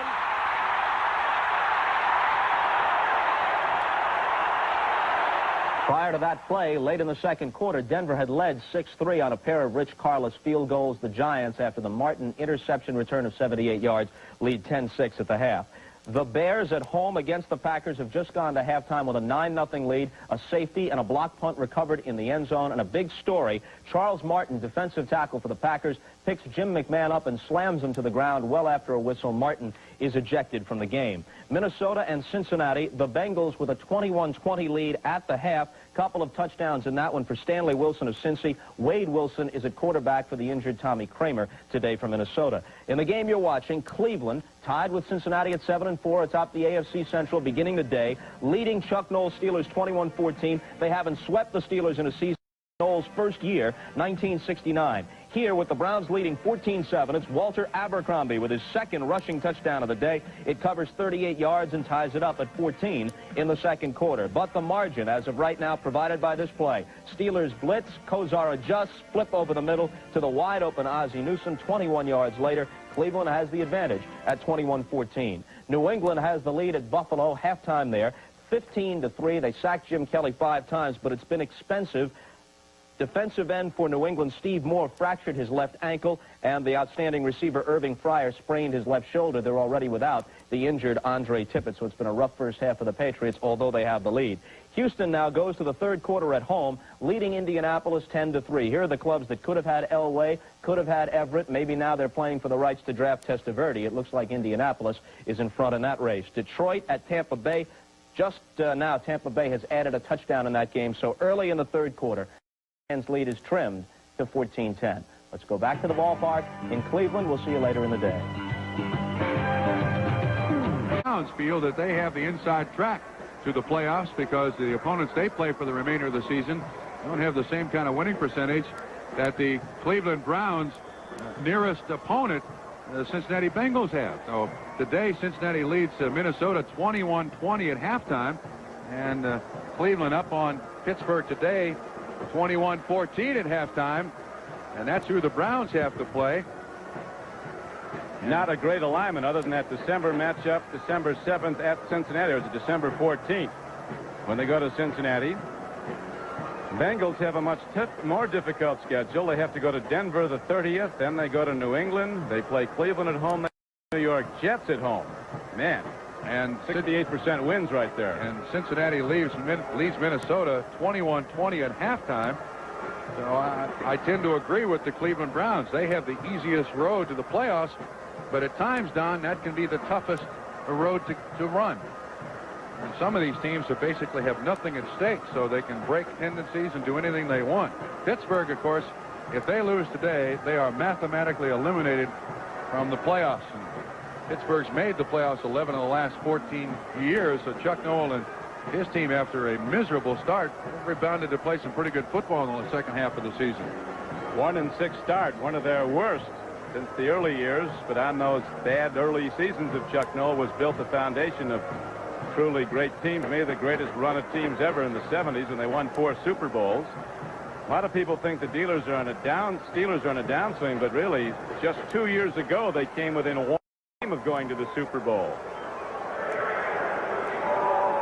Right now, the Steelers trailing 21-14, ready to kick it off. Anderson, a long-range hitter, hops the ball, spins it way downfield. It'll carry down to the 3. Gerald McNeil, all 146 pounds, heads up, and a marker goes in, and probably going to be an illegal block called on Pittsburgh. Isn't it always? It looked like Terry Greer, number 80, had a hold of a Pittsburgh defender. So that'll cost them half the distance to the goal. This has been a series rife with penalties because it's so hotly contested. This is the biggest game on the schedule. These 2 games for the Steelers and the Browns every year. On the return, first down. They got Mike Johnson on the hold. Here's the numbers. Turnovers even. The passing for Bernie as opposed to Malone, and Cleveland beating the blitz has been the story of the first half. Malone got 71 of those 92. You remember on his first 3 throws of the game. One to 44-yard to Lewis Lipp set up the first touchdown. Kevin Mack, he's been running hard for Cleveland, and another marker goes down. Kevin Mack is cut at the 16-yard line. Looked like Robin Cole made the tackle. Face mask against Pittsburgh. And Kevin Mack slow in getting up. They don't have many healthy running backs, and they certainly need Kevin Mack in there every down they can get. Face mask, number 56. Now they've got Herman Fatno, other than Curtis Dickey, someone named Major Everett. Robin Cole was the gentleman who grabbed the face mask. It's inadvertent, just 5 yards. Kosar in the first half, 13 of 20, 205 yards. His first touchdown pass in 3 weeks, and an interception. His 13 completions to 9 different receivers. Kevin Mack in his second year from Clemson after some standout play for the now defunct Los Angeles Express of the USFL. Major Everett comes in from Mississippi College, a 215-pound back. Last year, Kevin Mack having the kind of a day he had a season ago, and he rushed for 1,100 yards and averaged 5 yards a carry. This season, the Browns' numbers are way down on the run, averaging only 3.4 yards a rush. They're 27th in the NFL, entering this game running the ball. The loss of Ernest Biner, and he'll be out until the playoffs, has been a big factor in the decline of the Cleveland runners.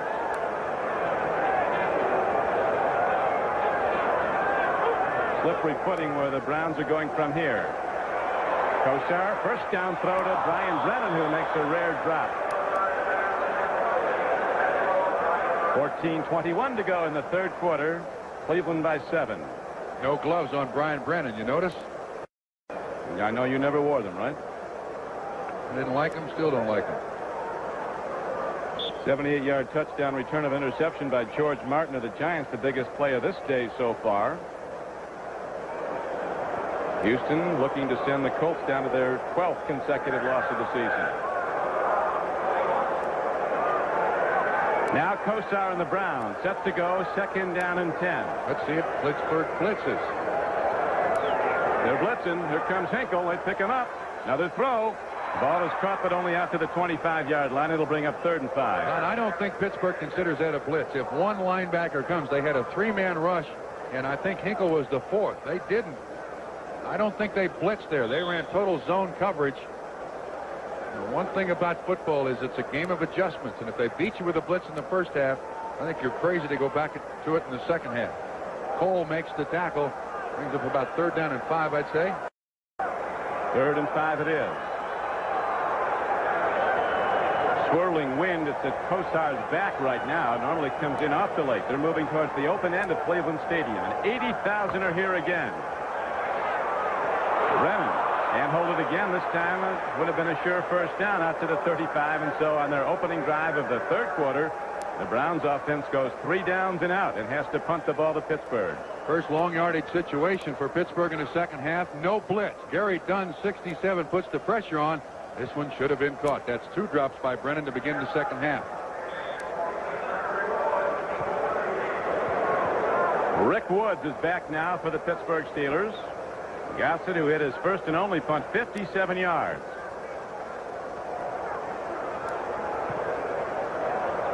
Good pursuit downfield by Cleveland. Woods takes it. And he gets an open channel. One man to beat. Gossett, he's obliterated. Now coming, D.D. Hoggard runs him down from behind at the 10-yard line. And there are markers down back at the 45-yard line of Pittsburgh. Don, I think it was a senseless block, too. Absolutely a senseless block. A 37-yard punt, a 52-yard return. And if the player does not make the block, the Cleveland Brown player does not make the tackle. It looked like Larry Station, number 90, hit somebody in the back. Absolutely senseless. Illegal use of the hand, pushing the back, number 90 on the return. Big as life. If he doesn't touch that guy is not a factor in the return. Now we'll see if we can pick up number 90 and exactly what happens. It'll happen to the left. I don't think that guy makes the tackle if Station doesn't hit him. I mean, Woods ran right by him. That was clearly an illegal block. Hey, that D.D. Hoggard's got some gas in his engine. He's the one who came from. He comes back, and now the Steelers go for their first series in the third quarter from their 37-yard line. Gothard in motion. Here comes Jackson. Hard running Ernest Jackson led the American Conference in rushing when he was with San Diego. They drafted him. Led the National Conference, so was among the leaders with over 1,000 yards at Philadelphia. But he was cut last summer by Buddy Ryan, who did some cutting. Among the people he cut was the starting free safety for the Browns, who's been outstanding, Ray Ellis. There's Larry Station, the man on the block. Rick Woods, the returner. They killed Pittsburgh's field position to begin this second half. And I notice Eddie Johnson's coming off here. He's got something wrong with his shoulder. He made the tackle there. Eddie already with the flu today, and he's being attended to on the sideline.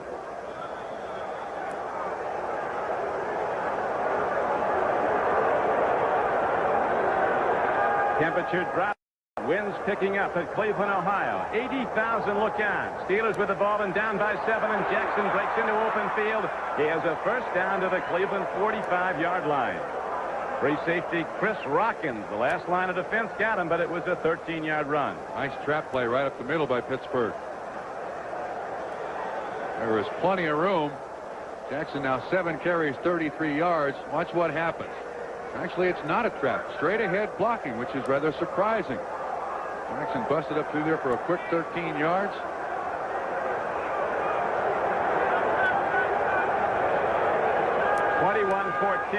Browns in the lead. Steelers driving. Malone with a good play fake, buys time and screens it to Ernest Jackson, but Clay Matthews is right there to get him. That didn't fool anybody.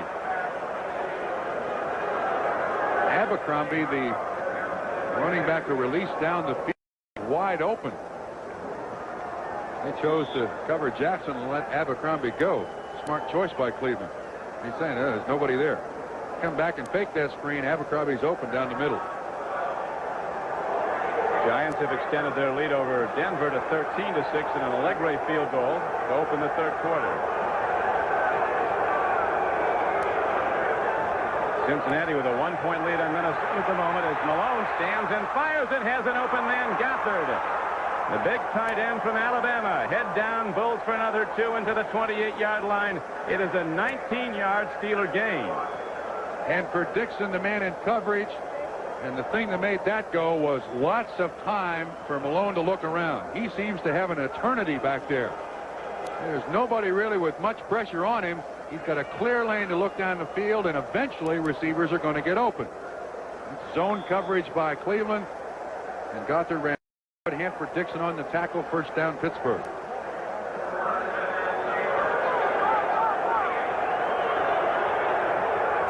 Hanford Dixon and Mark Harper are the corners. Minifia with the calf injury.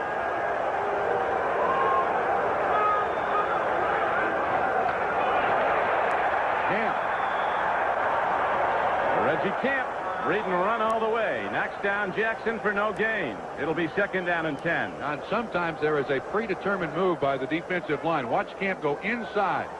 Absolutely inside. Gothard, 86, is the tight end, supposed to keep him out of there, but with that predetermined move, he's right there to almost take the handoff.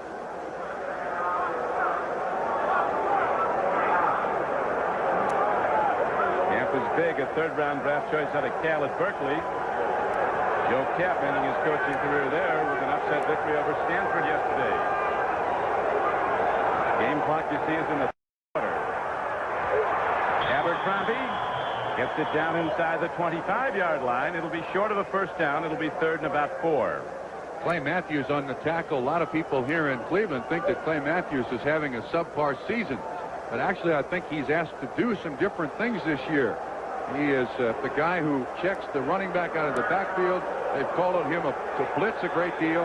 And Don, you can start a lot of football franchises with Clay Matthews, Chip Banks, Brian Hinkle, and Mike Merriweather as your linebackers. You feel pretty good about your defensive football team with those 4. They're very much in sync and very quick. Right now, it's the Cleveland linebackers who have to make the plays as Rich Ehrenberg is in the game. That's Ehrenberg from Colgate swinging out. Well, and a catch, and down inside the 10-yard line is Lewis Lipp. Remember that long ball to him in the first quarter. 44-yard pass reception from Malone set up the first touchdown of the game. That's for good for 11.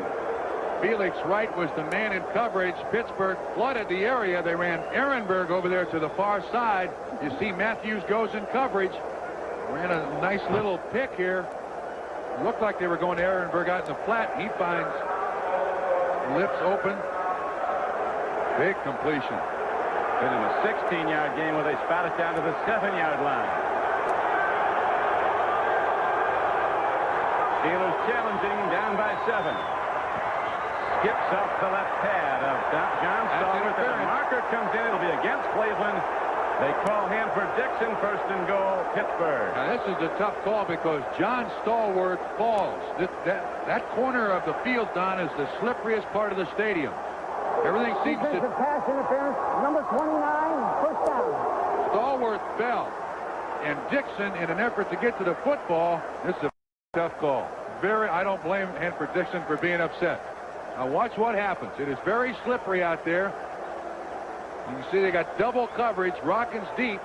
Hanford Dixon up close. See how they... Well, that's a close call. Nevertheless, first and goal. First and goal it is for the Steelers. As Dixon comes out, the Browns might have the two best covers at cornerback in the league, and Dixon and Minifield is out with an injury today. First-year player Mark Harper is in for Minifield. 8th play of the drive for the Steelers, going to tie the game if they get in and kick the extra point. Abercrombie to the goal line. No touchdown signal yet. Except from the Steelers, and that doesn't count. They ran Gothard 86. Big Steelers signaling touchdown. He's lying on the goal line. Playing linesman. The running back is lying on the goal line. But it's not going to go in. They had Gothard 86 in motion and ran a nose tackle trap.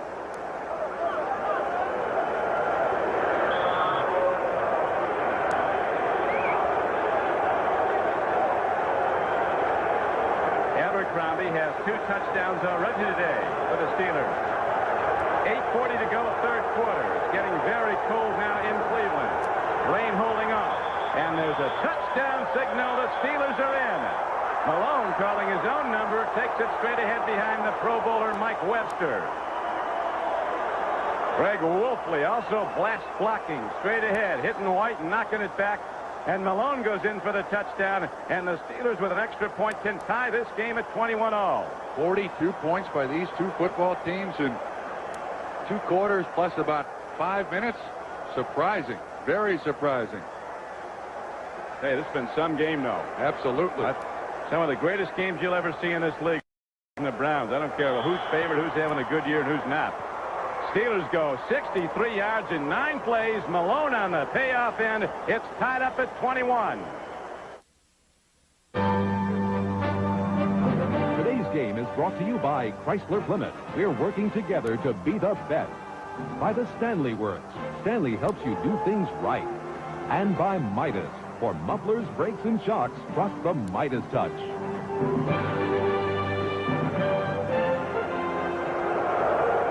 Kevin Mack with a bruised knee.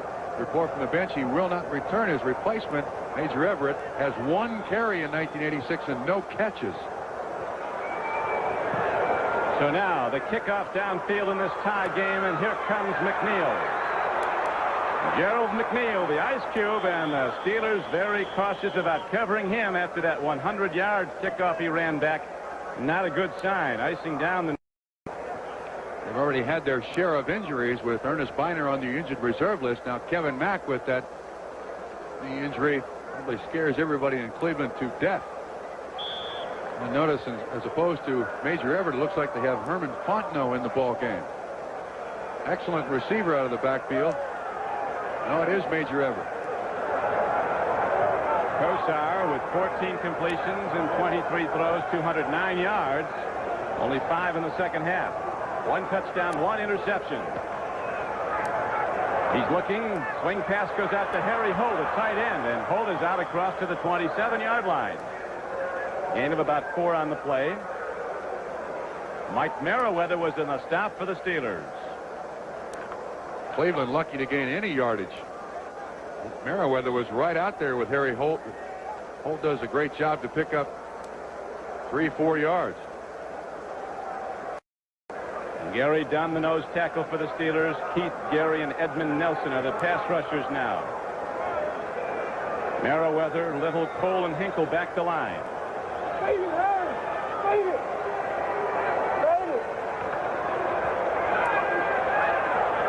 Downfield throw to Langhorne, and he's down to the 49-yard line, but there's a marker down as Keith Gary got a big rush on Kosar, who was hit hard again on what appears to be an ailing right hip. Cody Rison, I believe, on the hold. It's going to come back. That was a 23-yard completion. Holding, number 63, offense. It was. Kind of looks like Bernie Kosar struggling a little bit. He gets hit just slightly in the back here. And that's to Keith Gary in there, rising on the hold, and you can see that's where Bernie got hit in the first half. That's right at the spot where you call a hip pointer. Very painful. So the big play for the Browns comes back, and now they go from their 16-yard line again. Kosar, a sidearm throw to Langhorne. It's good for a first down. Well, when Pittsburgh blitzes, they're not stopping them, and now in zone, they're not even coming close to covering them.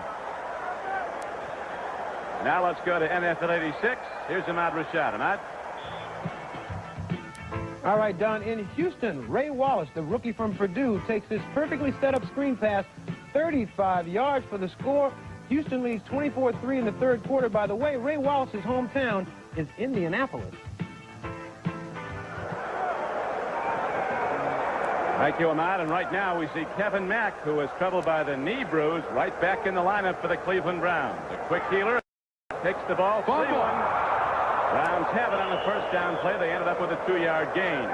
And sometimes athletes, professional athletes, are the worst patients to have. Now, Kevin Mack, realizing the importance of this football game, does not want to go out. He looked very, very gimp-legged there. You see the handoff, and the ball just pops loose after the hit by Edmund Nelson. And again, Cody Risen with the recovery, his second fumble recovery of the afternoon.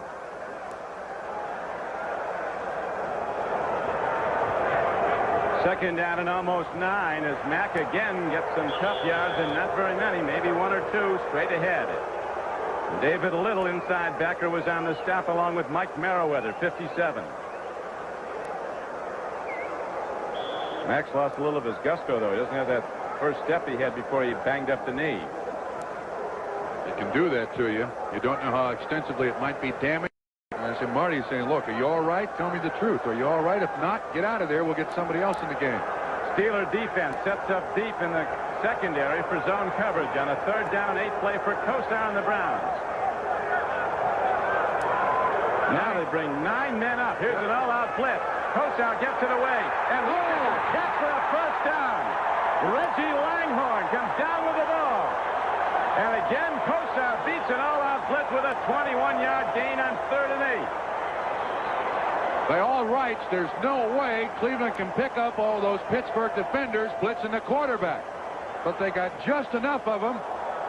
Kosar puts the ball up, and Langhorne runs up underneath it. You can see Woods 22, Donnie Shell 31, right up at the line of scrimmage. 28 Fontenot does a great job. He picks up 1. They did a great job. Now watch the catch. Whoa! That is a game-breaking catch right there. Probably the toughest play of this game. The Browns did it perfectly against an all-out blitz. Now they keep the drive alive. Handoff goes to Curtis Dickey.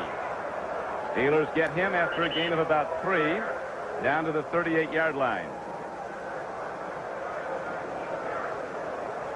Cincinnati still holding to the 1-point lead over the Minnesota Vikings. The Bengals the other co-leader with the Browns starting today in the AFC Central. Buffalo with a second field goal from Scott Norwood, getting back in the game at Foxborough against the Patriots, who've won 6 straight. Houston blowing away Indianapolis. The Colts have run up the white flag. Kosar 17 for 26 for 253 yards and a touchdown. He's been intercepted once. Again, quick pattern. Throwing the ball out to the near side this time to Langhorne, who is down to the 35-yard line of Pittsburgh.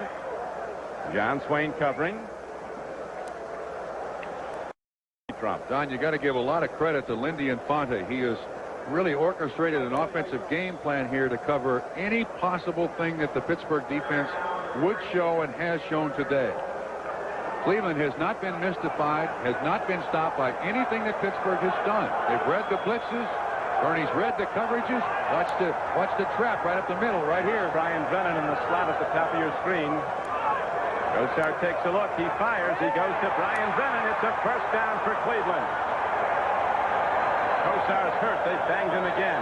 Same spot. Rick Woods and Mike Merriweather. He's a long, lanky kid. He doesn't have a lot of meat around his hip, but he's a tough kid. He waits for Brennan. And when he's dragged down, he kind of lands on his hip. That's really bothering him. You can see that. Have a hip pointer. That's got to be a hip pointer. But he stays in there. suffers a bruise on the bone, the ilium at the top of the hip. On the crest of the ilium, there's very little blood circulation in that area. It takes a long time to heal normally, and it's very, very painful. Trumpy's had about 15 of them. No fun. Kosar, bang, free ball. His arm might have been coming forward. There's no signal of that, though, and Fishes might give it now to the Steelers, and they do. Wait a minute. Look at this again. I think Kosar's arm was coming forward. I thought that ball was thrown and bounced off a Pittsburgh Steelers helmet or face mask. Donnie Shell comes up with the football. Let's see again. It looks like he's looking down the field to throw as the arguing continues. Pittsburgh does a great job on the blitz here. Is his arm going forward? Absolutely. No way that's a fumble. Tony Viteri from the NFL office is reviewing with Pete Abitati. That's the crew upstairs. And they'll look at this long and carefully. And with reason, with 2:08 to play in the third quarter, it's Pittsburgh 21 and Cleveland 21. Coach Noel in reflection. People in the Municipal Stadium yelling replay. Watch again. Is his arm going forward? Most definitely yes. No doubt about it. And the officials see it that way too, because now we see offensive and defensive players out there. And now it's going to go as a fumble, and the Steelers are going to get the ball, and they're going to look to put it in play in a hurry. And wisely, Hanford Dixon has his helmet off and is disrupting play. He doesn't want him to get a play off that would make it official. Now they're talking again. There's no way in the world that can be a fumble. That's exactly what the replay is for. You're looking for indisputable evidence, visual evidence, and there was no doubt in anybody's mind, even in Pittsburgh, that that ball was going forward. He his arm, and he hits 96 right in the head with it. Anthony Hinton. Look at that. That's a pass. That's an incomplete pass. Right hand was directly forward of his body when he was hit. Now we see the official coming to the sideline. They've got it now. Cleveland's got the ball. Coming out, and the Browns offense is coming back out. Now here's Chuck Noll, who felt the officials cost the Steelers the first meeting this season with Cleveland. Well, when Chuck Noll sees that replay, he's got no argument. He has no argument whatsoever. Here's another great look. Arm going forward from behind the quarterback. Most definitely. Absolutely a correct call by the upstairs officials, Viteri and Abitati.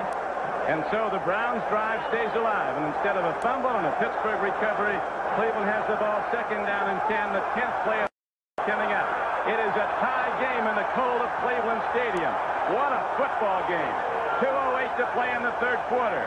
The Browns favored and looking to hold at least a share of first in the AFC Central. The proud Steelers, who would be mathematically eliminated if they lose today. Swing and a catch. Kevin Mack hangs his way down to the 18-yard line of Pittsburgh.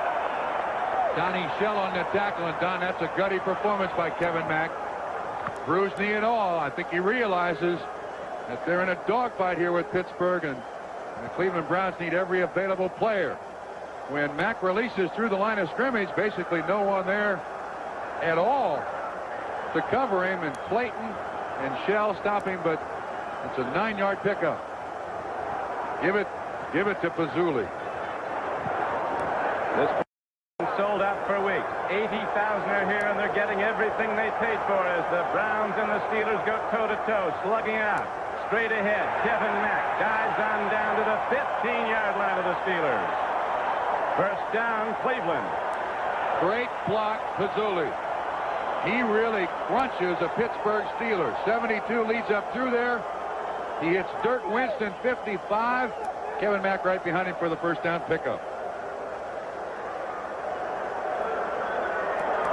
Mack with 75 yards now, Trump, on 14 carries. He's playing with a knee bruise. Bernie Kosar, a gamer, in there with a painful hip injury.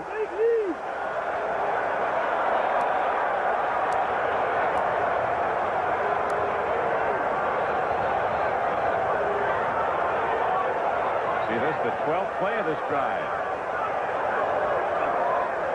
Into the end zone, Webster Slaughter diving. Marker's down. It'll be first and goal for Cleveland. Harvey Clayton. Single coverage.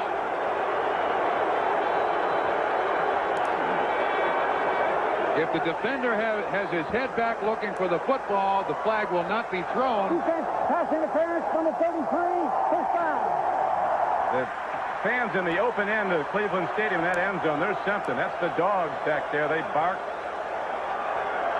Is there contact? They bite. Well, I tell you, Clayton's got his head turned around and looking back at the quarterback. They come when called. Nevertheless, though, intended for slaughter ends up being an 11-yard penalty. First and goal, Cleveland. Cleveland defense, there they are, the dogs. They throw dog bones. They wear dogs. There's something there. The end zone fans at Cleveland Stadium. Pitch back goes to Curtis Dickey. He of the world-class speed strides in without going down. And the Browns break the tie, and Cleveland takes a 27-21 lead. Kevin Mack with a big block to break him through. Curtis Dickey with his 4th touchdown of the season. Listen to Cleveland Stadium in celebration, saluting the Browns.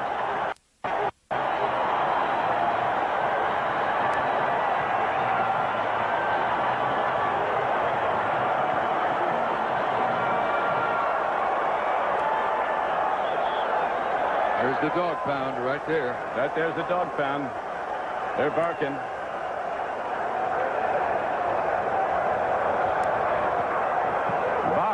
Swings his right leg neatly through and puts it up against his old teammates for another Cleveland point. And now, after a 76-yard drive and 12 plays, took 7.5 minutes.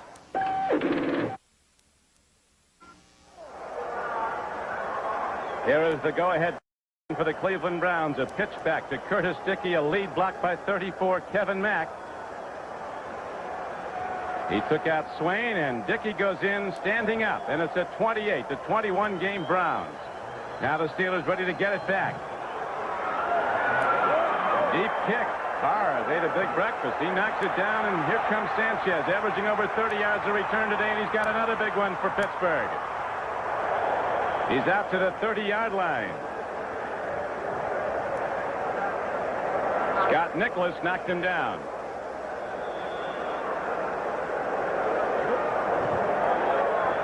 51 seconds to go in the 3rd quarter. We'll be back after this.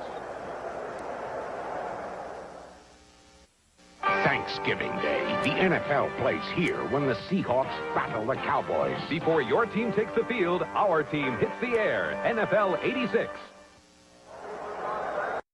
Reminder, there's a special edition of NFL 86 coming up Thursday, Thanksgiving Day, here on NBC Sports at 3:30 Eastern Time. Frank DeFord will talk with Mark Bonaconti, that young linebacker from the Citadel who went down with a crippling injury a year ago but is fighting his way back. Visit with Roger Staubach and much more prior to Seattle at Dallas.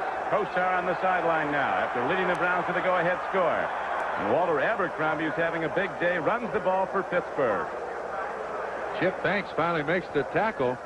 The Steelers have run an awful lot to that right side. They're running at Reggie Camp and at Chip Banks, the linebacker. Sometimes this guy is shocking what he can do. It looked like that time they got the corner sunk down. Double team block. Gothard and Lewis Lips still out there to assist on the tackle. 19 seconds to go in the 3rd quarter. 28-21 Cleveland. Steelers have been rallying back all afternoon. Malone gets time. Takes a look. Got a man. A beautifully executed pass play to the veteran John Stallworth. Out to the 48-yard line for a 14-yard Steeler gain. In front of Hanford Dixon, too. That cushion once again too much between defensive back and receiver. Good play action fake. It holds the linebackers at the line of scrimmage, and then Malone guns it out there. Dixon almost there to make the knockaway, but a completion for Stallworth. Having a pretty good game today. Finally back in the offense, contributing. It's what Stahl likes to do. One play to go in the 3rd quarter. It's been something, a full quarter to go. 1st and 10 Steelers. Jackson fighting his way. He stopped after a 2-yard gain. He gets ahead for 7, and the 3rd quarter ends. With the Browns in the lead 28-21. We'll be right back after these messages from your local station. Don Criqui with Bob Trumpy back at Cleveland Stadium. This one of the most heated rivalries in the NFL, and this has been one of the best between the Browns and the Steelers. An unusually well-played game where there have been 6 different lead changes. Each team has been able to answer with a drive. Now, Pittsburgh has got to come back with an answering drive. Both have been able to use an awful lot of their offense. Different formations. Pittsburgh has stayed away from the blitz defensively. Kind of shut down Cleveland a little bit, but now it's up to Malone again to get him down the field. Mark Malone, the veteran from Arizona State. He waited 5 years on the bench behind Bradshaw. Now, Abercrombie with that breakaway move. He takes it inside the 40 and down to the 37-yard line. Abercrombie really coming on. He had a good season a year ago, 857 yards rushing, and he's on target to break that. 10 minutes more possession time by the Browns. It doesn't seem that way. Yards passing, certainly Browns. 7 points separate the two teams. Abercrombie with 79 yards and 12 carries. And again, the Steelers like to run at Reggie Camp and Chip Banks. Gothard a good block that time on Banks, and Abercrombie catches the corner. Night is now setting in northern Ohio. It's gotten colder, wind kicking up off the lake. Malone, overhand throw, and Stallworth takes it in Tays as Hanford Dixon rips him at the 29. Dangerous throw. Dixon very near to an interception on that. Don, I'll tell you, I think Pittsburgh's setting up the stop and go, the hitch and go. The cushion is still there. You can see Dixon a good 5 or 6 yards off when that ball was thrown. He did a great job in recovering, but Stallworth is now ready for the hitch and go. A pump on the short one and in the end zone. Single coverage again, far side. Malone sprained his thumb in the first Cleveland game and missed the next 2 games when Brister was in. Jackson running hard, takes it down to the 18-yard line. He's a powerhouse at 5'9", 205 pounds. Rockins, the free safety, got him for Cleveland, but it's 11 yards downfield. It's a first down for the Steelers. That was a sprint draw. I'm telling you, both of these teams have pulled out all of their offenses today. They faked, or Abercrombie goes in motion, and Malone rolls a little bit, spread out the defense, and Jackson just popped right through there. Stallworth and Lips are on the left flank. Webster down over the ball at center, ready to snap it back to Malone. Time again, receiver again, Abercrombie, but he can't elude Ray Ellis, the strong safety of Cleveland, and the tackle is made at the 17-yard line. Excellent tackle, too, by Ray Ellis. Didn't buy that first fake. Stood his ground right there. Cincinnati now lead to 4 points over the Vikings in a tough one now in the fourth quarter at Riverfront Stadium. The Bengals the other co-leader in the AFC Central with Cleveland. The Steelers, after a 1-6 start, looking to win their 4th game in the last 5. They have to win to stay mathematically alive in the playoff chase. Kosar is warming up on the near sideline, troubled by a hip bruise, staying loose rather than sitting down, letting it tighten up. 2nd and 8. Incomplete to Lewis Lips at the 10-yard line. Harper had the coverage. Browns came with a blitz. Harper did a great job there. Lips, a very, very nifty receiver, faked the in and then stopped right dead in his tracks. Let's see if we can pick it up. This is nice coverage by Harper. It should come right back into the picture. Both looking back at the football. Incidental contact. Malone now 12 of 20, 150 yards. And an interception. 9th play of the drive coming up. And here come the Steelers, down 28-21. 4th quarter, 12:44 to play in it. Listen to this crowd. Looks like blitz. Here comes Banks. A roar from 80,000. A throw and a catch to Lewis Lips and a penalty marker down. Would have been a foul call against the Browns had he not caught it, but the play will go. As Lewis Lips is down to the 5-yard line. Beat Harper. They'll take the play, not the penalty. That was a nice little slant pass run by Lewis Lips. Malone standing right there. You can see Hanford Dixon. Harper is trying to lobby a little bit. Pass interference, Cleveland. Decline. It's 1st and goal, Pittsburgh. Boy, they have answered. Each team has answered. Let's see if we can pick it up. When Lips breaks to the inside, you allow contact in the first 5 yards. And as the ball is thrown, I don't know where the interference is. They're both looking back for the football, so you do allow contact, but the catch is made anyway. So now the Steelers align. First down and goal. 5-yard line of Cleveland power formation.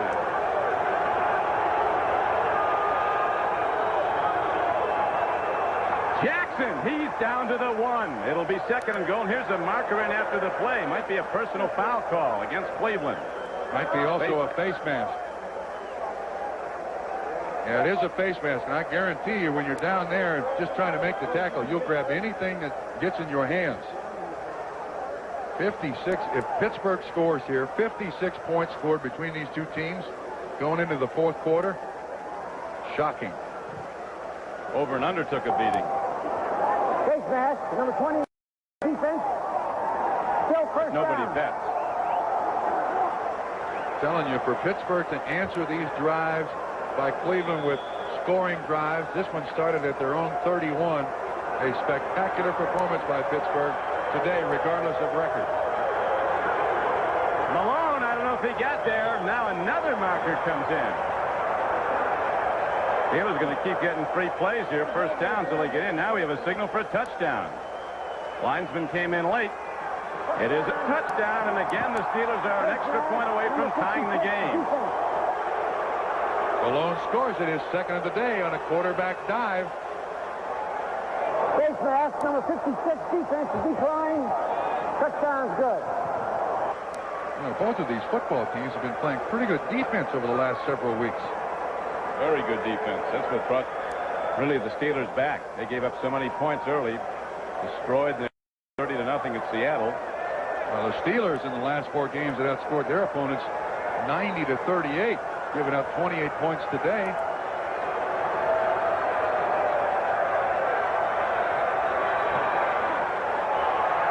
Unbelievable. Anderson rips up another point. An 11-play drive, and it's tied at 28.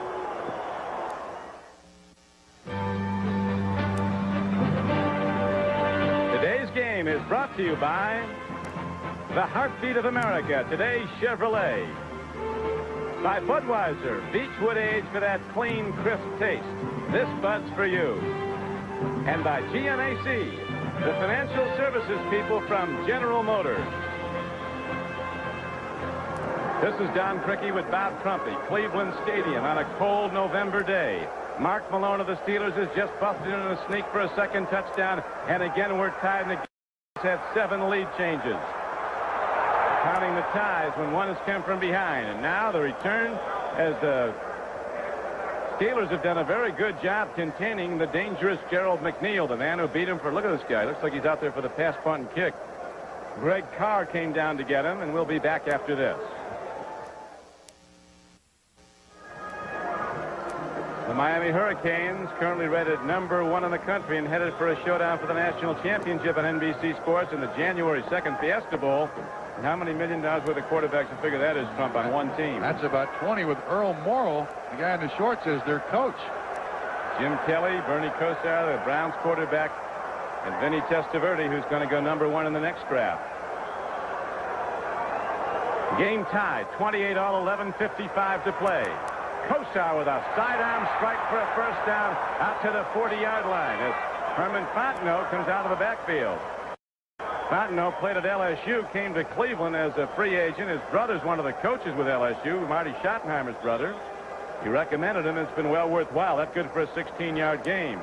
I think, Fontenot with 29 receptions this year. I think that's the 10th receiver now that's caught a pass from Bernie Kosar this afternoon. Spread it all over the place.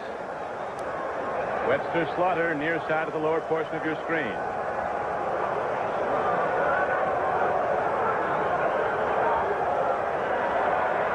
Loop pass to Brennan, but too much on it. A wide open Brian Brennan running behind the linebackers and underneath the safeties in that zone Steeler coverage.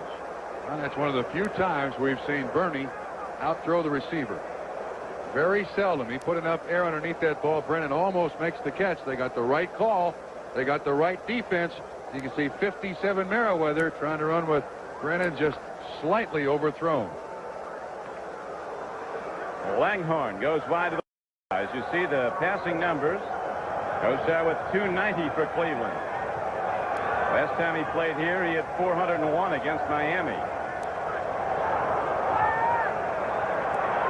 Loop throw, and Slaughter comes down with the ball, and he's not done. Webster Slaughter flies on down to the 27-yard line. The rookie from San Diego State. Clayton and Shell finally got him, but they did it 33 yards from the line of scrimmage. On the man in coverage was Brian Hinkle. It'll come to the left-hand side of the screen.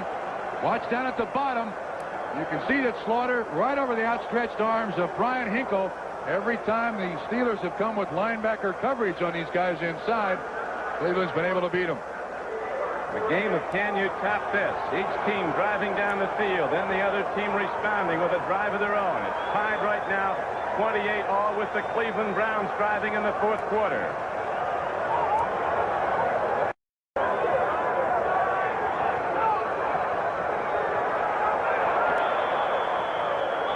Second down and 10 coming up. It's like Keith Willis might have had a piece of the ball, or Anthony Hinton. Denver gets a third Rich Carlos field goal to come back within 4 of the Giants in the fourth quarter. Chicago, with McMahon back, still not getting much offense. Leading the Packers. Vikings still trail the Bengals at Cincinnati by 4. Bills get yet another field goal from Scott Norwood to come within 6 of the New England Patriots. Tampa Bay's about out of business also. Ball's going to be tough to handle. It's really getting cold in Cleveland now, but the rain's held off. All-out blitz. Kosar throws. Is it caught? No, it is not. Loose ball, incomplete at the 23-yard line. Kosar now 22 of 35, 322 yards, a touchdown and an interception, and has not been sacked. The Steelers came with the blitz that time. Merriweather from one side. You see 56 Cole from the other side. Also Hinton in his face. Almost a great catch. Raul Alegre just kicked another field goal for the Giants. He's been their offense the last couple of weeks. Denver's going to lose twice in Giant Stadium in the same season. Once to the Jets and once to the Giants. Good chance they'll have to play the Jets there in a playoff game, too. 3rd and 10 for Kosar, and Cleveland, and Bernie's on the run. Firing on the run into the end zone. It's not near to a completion. It looked like he had room to run, but he elected not to. 4th down arises, and now Matt Barr, who must be doing weightlifting or something in the offseason because he's kicking his kickoffs a lot farther this year, is out to try a long field goal. This ball is intended for Herman Fontenot. Bernie doesn't like to run the football at all. He'd much doing it. A reminder, too, as Matt Barr comes on for this 45-yard field goal, he has that bad toe. It hasn't really affected him so far today with his kickoffs, but got to hurt when that ball hits. The 45-yarder, he missed in the 39. That's enough. But it's wide. It hooks left. And so the Browns sustain drive again without points. And the Steelers in this tie game take over the ball, 1st and 10. Don, a kicker is much like a golfer. Leg is the club. You get it in a groove, and when you want to hit it a little extra hard, sometimes you hook it, and that's exactly what Matt Barr did. His second miss today hooked both of them. So the Steelers take over and go to the run. Here comes Abercrombie. Sliding, quick, change of pace, and Abercrombie's out to the 34-yard line. Tough yards, and he got about 6. For the rest of this football game, you play on guts as a player. Both of these teams have really given their absolute all. And for the fourth quarter, it's a matter of conditioning here now. Abercrombie, very good day rushing for the Steelers. This is why coaches run players in sprints after practice for the final 9 minutes of a football game. The 9:25 and running. Fourth quarter, 28-28. The Steelers came in as a touchdown underdog. They have to win to stay alive in the playoff chase. Jackson looking to see ball. Jackson might have gotten it back. Ernest Jackson struck with a driving tackle. Pittsburgh still has it. Well, you can see they're dragging out there, Don. Watch what happens. Clay Matthews 27 strips the interference. Comes up. That's the hit, though, by Hanford Dixon. And the ball bounces Pittsburgh's way, right through Ernest Jackson.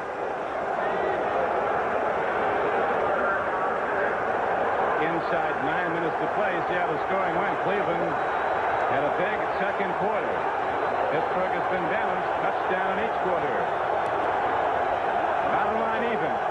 28-28.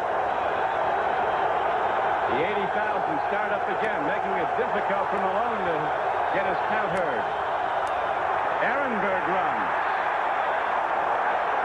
Interesting call. He audible at the line of scrimmage. Strange call. Yeah, they just run a trap up the middle. Comes up short. 3rd and 6. They go to the run, and Ehrenberg on his first carry gets nothing at all. They've had so much success with the quick hits to Stallworth and Lips, and yet a trap there. There's the ice cube. Gerald McNeil getting those gloves ready. Like he's ready to catch a porcupine. Loosen on those thick gloves. This would be tough to handle as a porcupine. He's going to let it roll. Down to the 28-yard line. A 38-yard punt. And the Browns go on offense 1st and 10 when we come back to Cleveland.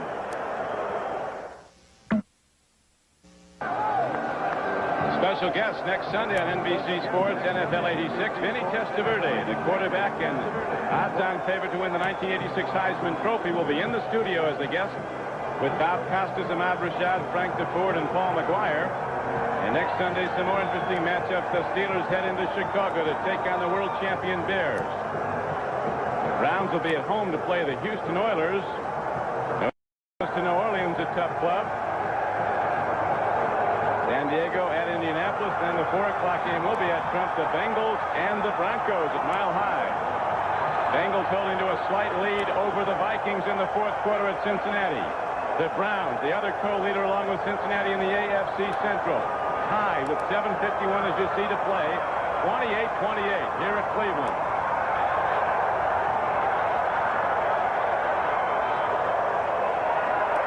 Blitz by Cole. They pick it up. Look at the catch out to the 41-yard line by Herman Fontenot. The Tiger from LSU, a diving catch for 13 yards and a Cleveland first down. Pittsburgh has not blitzed in the second half. They have not blitzed in the second half, and Cleveland is still beating the zone. Kosar really put something on that. 53 Hinkle, 33 Clayton, right between them. This is what Bernie does. He wins. But he's 59 yards in the Pittsburgh end zone. Pitch back. Mack. Big league tackling by Clayton, the right side corner. Driving tackle on the big runner. And the thing that the Cleveland Browns players are commenting about Bernie Kosar is in these situations, 7:06 to go, tie score, he is so darn cool. Nothing bothers him.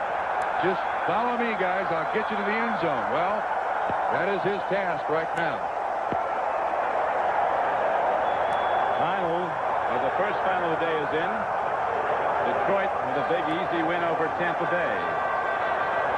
Tremendous and intense crowd reaction here at Cleveland Stadium. 80,000 look on. It's been sold out for weeks as Kosar on 2nd and 9. Hurries his throw and gets it up to Webster Slaughter. Hit very hard as he gets to the 9-yard line, 2 yards short of a Pittsburgh first down. Cleveland first down. Eric Williams, the man in coverage, and he's still on the ground. Looked like the heel of Webster Slaughter came up in the face of Eric Williams. Yeah, those Steelers did some headhunting too of Slaughter when he was going down. I think he got kicked. Watch the Steelers come in. You can see 21 at the bottom of the screen. He's expecting Slaughter to go all the way over. Bernie does a great job of getting that one off. And then the tackle. Henkel makes a play on the ball and on Slaughter. But it's Eric Williams, the free safety for the Steelers, who's down. He may have also made a play on Williams. I don't think he got kicked. I think he got forearmed right in the head by his own teammate. This telecast is presented by authority of the National Football League. It's intended for the private use of our audience. Any rebroadcast or other use of this telecast without the express written consent of the Cleveland Browns and the National Football League is prohibited. Williams goes off under his own power. He must leave for at least one play. Pizzulli comes in. Lead blocker once again. Cleveland has been very good on their third down conversions. Ryan Brennan leads the Browns in receiving, 5 for 87. Slaughter's cut 4 for 76. Langhorne has 4 for 54 as they go in a power formation, 3rd and 1. Mack, full gainer over the top, first down Cleveland.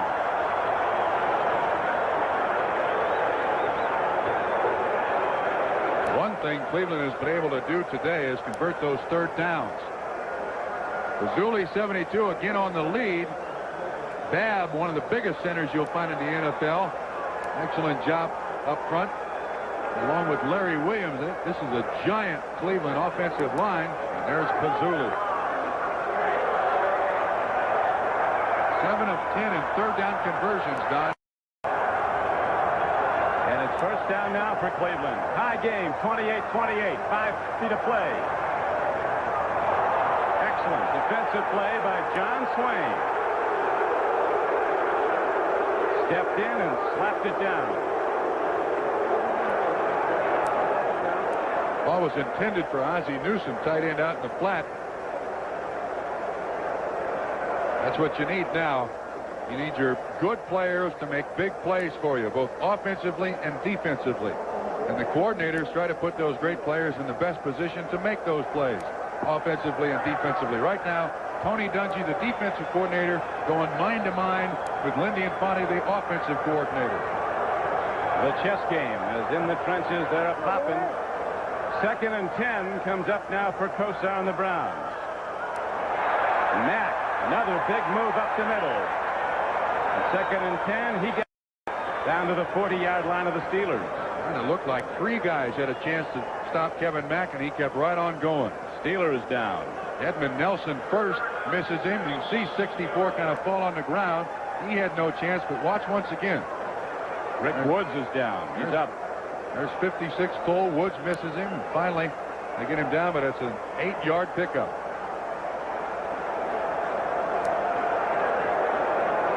Rick Woods, a valuable all-purpose player for the Steelers from Boise State, trots off as the ball is now down to the 40-yard line of the Steelers with 3rd down and 2 coming up. And you talked, Trump, about that excellent conversion ratio of the Browns on 3rd down.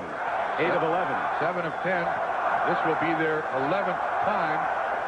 There they are. 8 of 11 if they make this one go. Right now, though, they're going back into a huddle or something. They protest to referee Pat Haggerty about. John Swain goes to the Pittsburgh sideline with equipment problems, and you can't do that. Stay in the game. Well, now Rick Woods comes back in, and that's illegal. There we go. Now Swain comes back in. His helmet is fixed. Game clock ticking on Chuck Nolan. The Steelers high game, 28-28. Browns driving though in the 4th quarter. Showing blitz here, Don. And they go run, and they got it. They do have it down to the 37-yard line. Running hard for the Browns was Curtis Dickey. 8 of 11 third downs converted to first downs. Browns looking now, Trump, to run a lot of clock off if they can and get in sure shot field goal range at least, although you can look for Kosar to go for the big one before long, too. Matt Barr has missed 2 field goals today.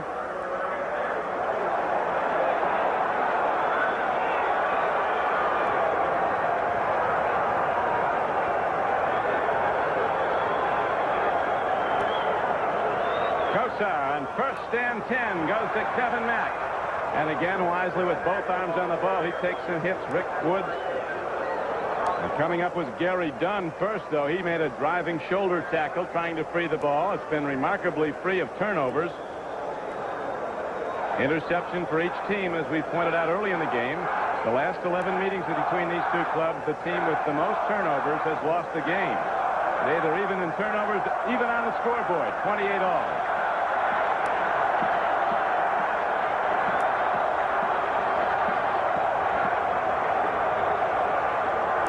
Fans up and cheering.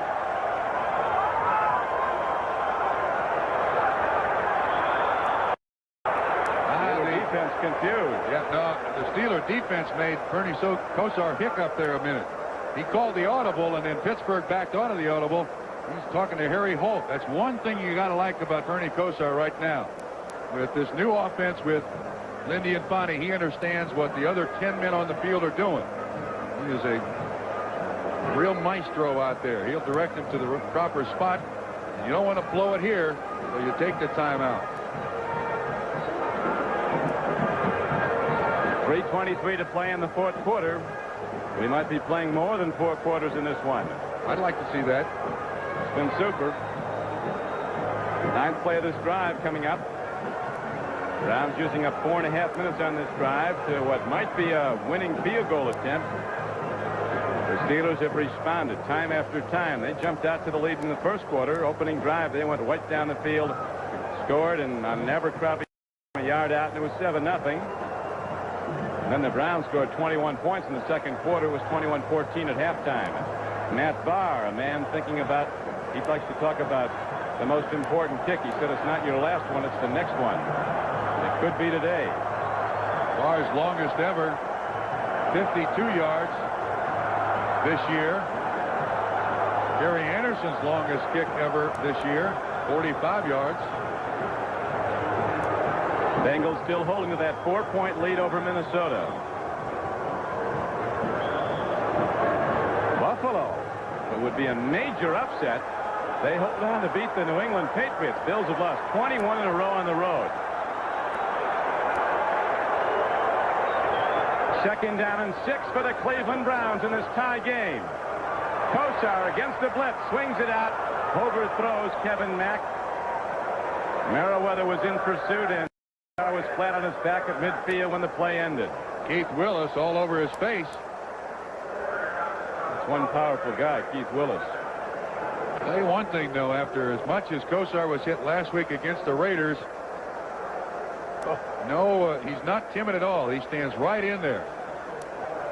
And also David Little in there to also cause some pressure. That time the blitz worked. They finally got to him. Lots of throws for Bernie Kosar, number 41 of the day, coming up right now.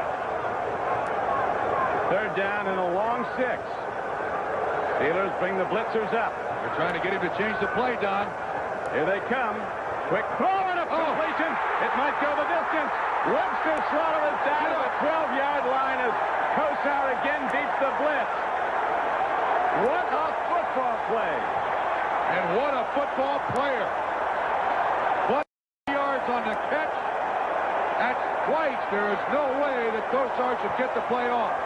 And twice, Cleveland has handled it perfectly. And Slaughter was sensational. Webster Slaughter, a number 2 draft choice. He was the first player that the Browns had in the draft this year. They had no number 1. Bernie almost fell down. Slaughter just runs a little slant. Everybody on the offense has got to recognize that the blitz is coming. Everyone does. And even stumbling, he makes the completion for a 23-yard pickup. 2:26 to play. Game tied, 28-28. Browns driving on their home field.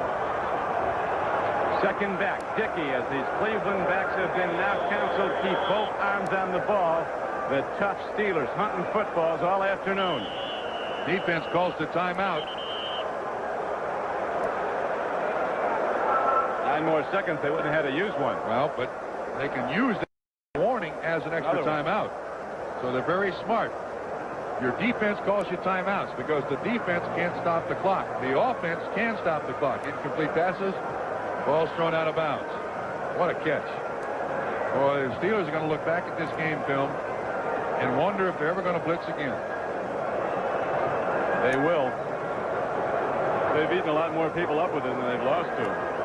Kosar and Cleveland right next to Marty Schottenheimer in a brown hat with the headset on is Lindy and Fonte. He's the offensive coordinator. Has done an excellent job. You can see him right there talking to Marty, talking to the coaches upstairs. There he is right there. And it takes a lot of teaching to make your team comfortable facing a 9-man blitz. And even though they've looked a little bit rushed today, Cleveland has handled that blitz on all but one occasion. Once see it. Look at them. They're all over the place there. Both safeties up in. Everybody's blocked. They let the outside go, and Slaughter runs the 5-yard slant. Beats Harvey Clayton in the coverage. And it's a 23-yard pickup. Now, Kosar now 25 of 41, 366 yards. Cleveland with one of the NFL's biggest offensive lines, averaging over 280 pounds a man. Size against the blitz is of little consequence. It's recognition, and they have recognized. A lot of training went into this effort. 12th play of the drive now for the Browns, looking to break a 28-28 tie in the fourth quarter. Kosar, swing pass. Herman Fontenot breaks the tackle, and Fontenot's down to the 7-yard line, but well short of a first down. We're now down to the 2-minute warning. Ryan Hinkle and Edmund Nelson were on the stop. We'll be back to Cleveland Stadium after this. A tense afternoon for Art Modell, the owner of the Cleveland Browns, in what has been a tremendous football game. The Cleveland Browns and the Pittsburgh Steelers tied 28-28. Don Criqui with Bob Trumpy as we're down now to 2 minutes to play. The Browns driving, and if they do score points, can the Steelers respond? They have all day. Both of these teams superbly prepared for their opponents. I mean, Pittsburgh has done the job offensively. Defensively, they've been picked apart by Bernie Kosar. Every time they blitz, Bernie's come up with a big play. But this is one of the best games I've seen executed in 1986. Both teams have played very, very well.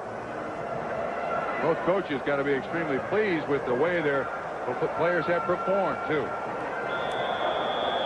That's what it's all about. The Browns and the Steelers on a Sunday afternoon, playing it out for 60 full minutes with everything they've got. And the last 2 minutes could be a long one, a long period of time on the regular clock, because there's going to be a lot of execution and strategy used down the final stretch of this game. Blitz again, Don. Pitch back goes to Kevin Mack, and the Steelers are there to knock him down for a loss. And Mack, who is troubled by the bruised right knee, appears to have re-injured it. It almost illustrates this game. Down in the mud and dirt and pain, this game has been played. It looks like somebody took a shot right at his leg as he was going out of bounds. I'm not saying anything was illegal. That's exactly the way you try to get him out on the ground. Hinton has the outside control and loses it.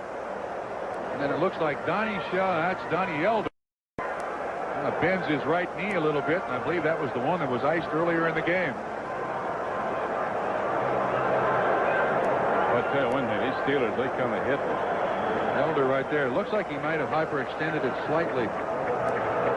So that brings up fourth down, and with 1:55 to play, Matt Barr, who's not succeeded yet today, he's missed from 39 and 45 yards on previous field goal attempts, ready to try a 25-yarder. Don, if you notice where Gossett, the holder, is, there is absolutely no spot on the field worse than the spot where he's going to place it.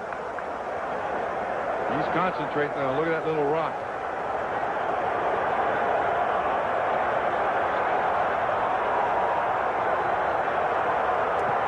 Down the way, and it's right there. So Matt Barr, with what might be a gamer, puts it up and good from 25 yards, but the Steelers are going to have a lot more to say before this is over, with 1:50 to play, and Pittsburgh gets the ball next. It's been something in the cold of Cleveland, Ohio. The Steelers and the Browns renewing their rivalry, as heated as any in the NFL, and the Browns looking to sweep the Steelers for the first time, 2 games won in a single season since 1969, but the Steelers still have time left, and down by 3. Kickoff will carry out of bounds, and so Barr, who just hit the field goal that put Cleveland ahead 31-28, will now have to kick it over from his 30. Watch when the placement is made. Barr's foot, the plant foot, in just terrible, terrible position, slips. He's still able to get it through. And at this point, the Cleveland Browns have won 7 games. 5 of the 7 wins by 3 points. If they keep Pittsburgh out of the end zone, it'll be 6 of 8. Denver on a touchdown run by Sammy Winders come back to tie the Giants with 1:55 to play, and the Green Bay Packers have taken a 10-9 lead over the Bears at Chicago. Meanwhile, Cincinnati continues to lead by 4. Buffalo took a lead over New England. Now the Patriots have come back to take a 3-point advantage. Early scores in the 4 o'clock games. Washington up on the Dallas Cowboys. Nothing else happening on the West Coast.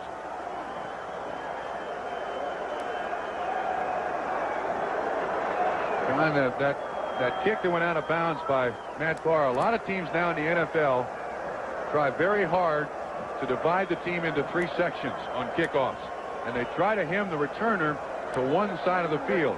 Sometimes the kicker is going to miss and kick it out of bounds, but now Sanchez, who has had some big returns so far today, has an opportunity. This field is now surrounded, playing perimeter, with security people just in case any jubilant Browns fans want to make it out there.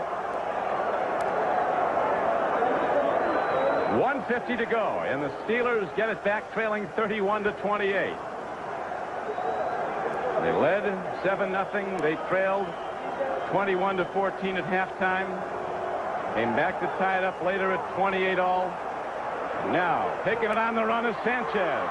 Open gap, and Lupe Sanchez, a daring man, takes it out to the 39-yard line. Matt Barr again makes the tackle on Sanchez, and Barr is down. And it's his right leg.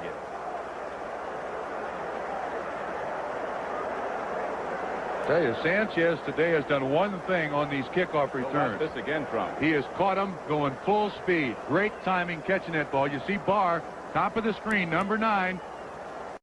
The emergency tackler. Oh, he kicked him. He kicked him, and that popped his knee out.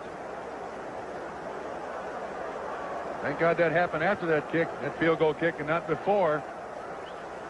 When Sanchez cuts back, that's when Barr realizes he's overcommitted. Looks like he hyperextended his knee.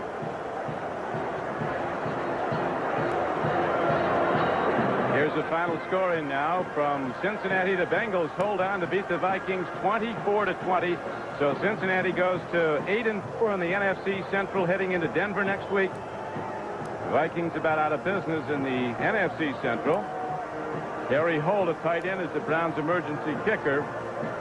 We know Big Harry can kick it hard, but we don't know how accurately. So Matt Barr goes down, making the tackle on the kickoff of Lupe Sanchez. Our producer today for NBC Sports, David Neal. Our director, Rosenberg. The executive producer of NBC Sports is Michael Weissman.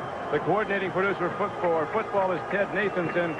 Has a very difficult development for the Browns now, illustrated with Matt Barr coming off the field, carried off in pain. His right leg injured as he made the tackle on the Steeler return man, Lupe Sanchez. That looks serious when you got to carry him off. Very serious.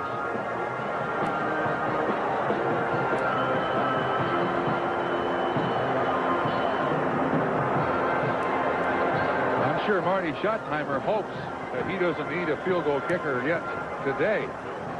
Look at these numbers.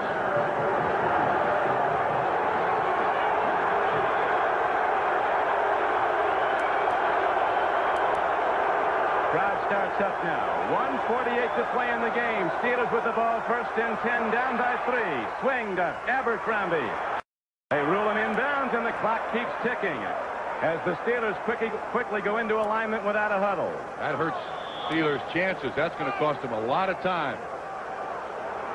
Steelers had allowed only 3 touchdowns in their previous 17 quarters before today's game. That's over 4 games. Both teams scoring big. Here's a throw and a catch. Lewis lifts, dances out of bounds nicely as he's inside the 45-yard line. Harper, the man in coverage. Excellent pass protection by Pittsburgh. A 13-yard gain. What Cleveland is doing now is dropping 8 guys back in coverage. Now watch how much time that Lips has a chance to get open. Stallworth inside, falls down. Lips comes back for the football. Malone waits for him. Nice completion. First down, Pittsburgh. Steelers came into this game ranked 28th in the NFL, last in offense, but they've driven with the ball today, running and passing. And now looking to get at least in the field goal range, which could send this game to overtime. Open man. And Ehrenberg, normally a definite catch. He drops the ball, caroms off his shoulder pads. And so, this is the play they wanted against the defense they wanted. Linebacker coverage. Clay Matthews. Malone puts it on the numbers, and the ball eats Ehrenberg up. Catch it with your hands. Get rid of the gloves. By the way, in case you're interested, you Pittsburgh fans, Gary Anderson's longest field goal ever, 55 yards versus Denver 2 years ago. Mark Malone was 28 years old yesterday. Looking for a birthday present, but he didn't get one from teammate Ehrenberg, who's played such great football for the Steelers, but not on that play. Here's a throw, and look at Ehrenberg this time. He catches the ball inside the 35-yard line. So Ehrenberg misses the easy one and then makes a brilliant diving catch to bring up 3rd and 2, and the Steelers want a timeout with 1:06 to play.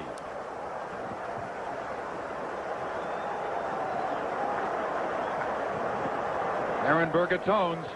This is a much tougher catch. He misses the easy one. He catches the tough one. Again, it's Clay Matthews in coverage. Malone puts that ball right on the money, thrown low to avoid any interception. Ehrenberg makes the pickup. It's 3rd down and about 2. You got to get the first down. Pittsburgh still has a timeout left. Who would have thought that Rich Ehrenberg this year, Trump, would have more touchdown catches than Stallworth and Lips combined for the Steelers? Ehrenberg comes into the game with 3 touchdown receptions, 4 overall. As you look at Gary Anderson, the field goal kicker for the Steelers, Lips and Stallworth have just 1. Lips has that. Anderson, the NFL's most accurate field goal kicker ever. You got to get it closer than this, though. 52-yarder from where the ball is positioned right now, the 34-yard line. His best ever, though, is 55 yards. Born in the Orange Free State in South Africa. He played at Syracuse. Eagles brought him over to try out as a place kicker, and Syracuse saw him and gave him a football scholarship. They got to go for the first down here, Don. Watch Abercrombie on the trap. 3rd and 2. Nope. Ehrenberg makes the first down catch. So you know what the Steelers think of Ehrenberg after he drops one. That's right where they go when the game is on the line. And Ehrenberg responds with 2 diving catches. He's got a hand signal to his offense. This is a set play, whatever it is. 45 seconds left. Draw play. Running with the ball is Walter Abercrombie, and he would have gone a long way had he not been tripped up by Dave Pazzulli. Once again, from the line of scrimmage. Noah wants them to get that offense going. Down to 24 seconds. Browns lead by 3. Malone wisely keeping the ball low where the Cleveland defenders can't make a play on it. It's too low, though, for John Stallworth. This is something What a game. This is something that every team practices once a week. They usually spend almost a day on the 2-minute offense. Pittsburgh has done an excellent job. Started at their own 40. Gotten the ball down the field. Dixon here in single coverage. Great job of just getting in John Stallworth's way. Now 3rd down and 8. 18 seconds left. They got a timeout left, Pittsburgh does. Remember Art Rooney of the Steelers once saying, the team that's supposed to win this game often does not. Been rife with upsets this series. The underdog Steelers now down by 3 with 18 seconds to play. But they are in long field goal range. 3rd down and coming up. Again to the draw, and Abercrombie takes it down to the 23-yard line. And they'll run it down now. Looking to tie the game and send it to overtime. They stop the clock with 11 seconds left. I'm kind of surprised they stopped the clock with 11 seconds left. It's 4th down and 3 or 4. Well, they want to be sure if there's a snap and... Well, it's 4th down, though. They don't have another chance. But there's always a chance of a penalty or something would give them another play. Well, I know it can't end on a penalty. Correct. Any penalty on the defense would give Pittsburgh a first down. One year the Browns were rolling and the Steelers came in here as a hopeless underdog. John Henry Johnson of the Steelers ripped them on one bleak Saturday night for Cleveland for over 200 yards rushing. Now Anderson ready to try a 41-yard field goal, and listen to this crowd. The Dogs in the end zone. The Pound is really active now. Remember, he is the NFL's all-time leading field goal kicker for after.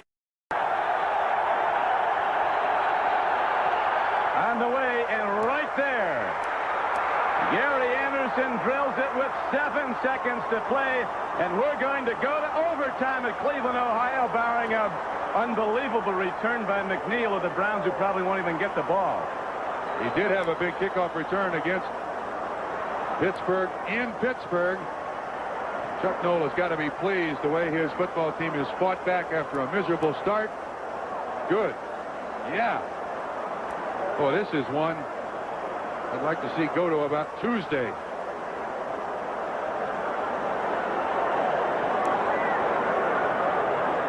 We welcome those of you who have just joined us. Don Criqui with Bob Trumpy, Cleveland Stadium, sold out. 80,000 are here. The temperature has been dropping. There was a lot of rain before the game, intermittent rain during it. It is a wet field, but the game has been excellently played by the arch rivals from the AFC Central Division. Gary Anderson of the Pittsburgh Steelers just rocketed through a 41-yard field goal with 7 seconds to play to tie the game at 31-all. The Steelers would be mathematically eliminated if they lose this game.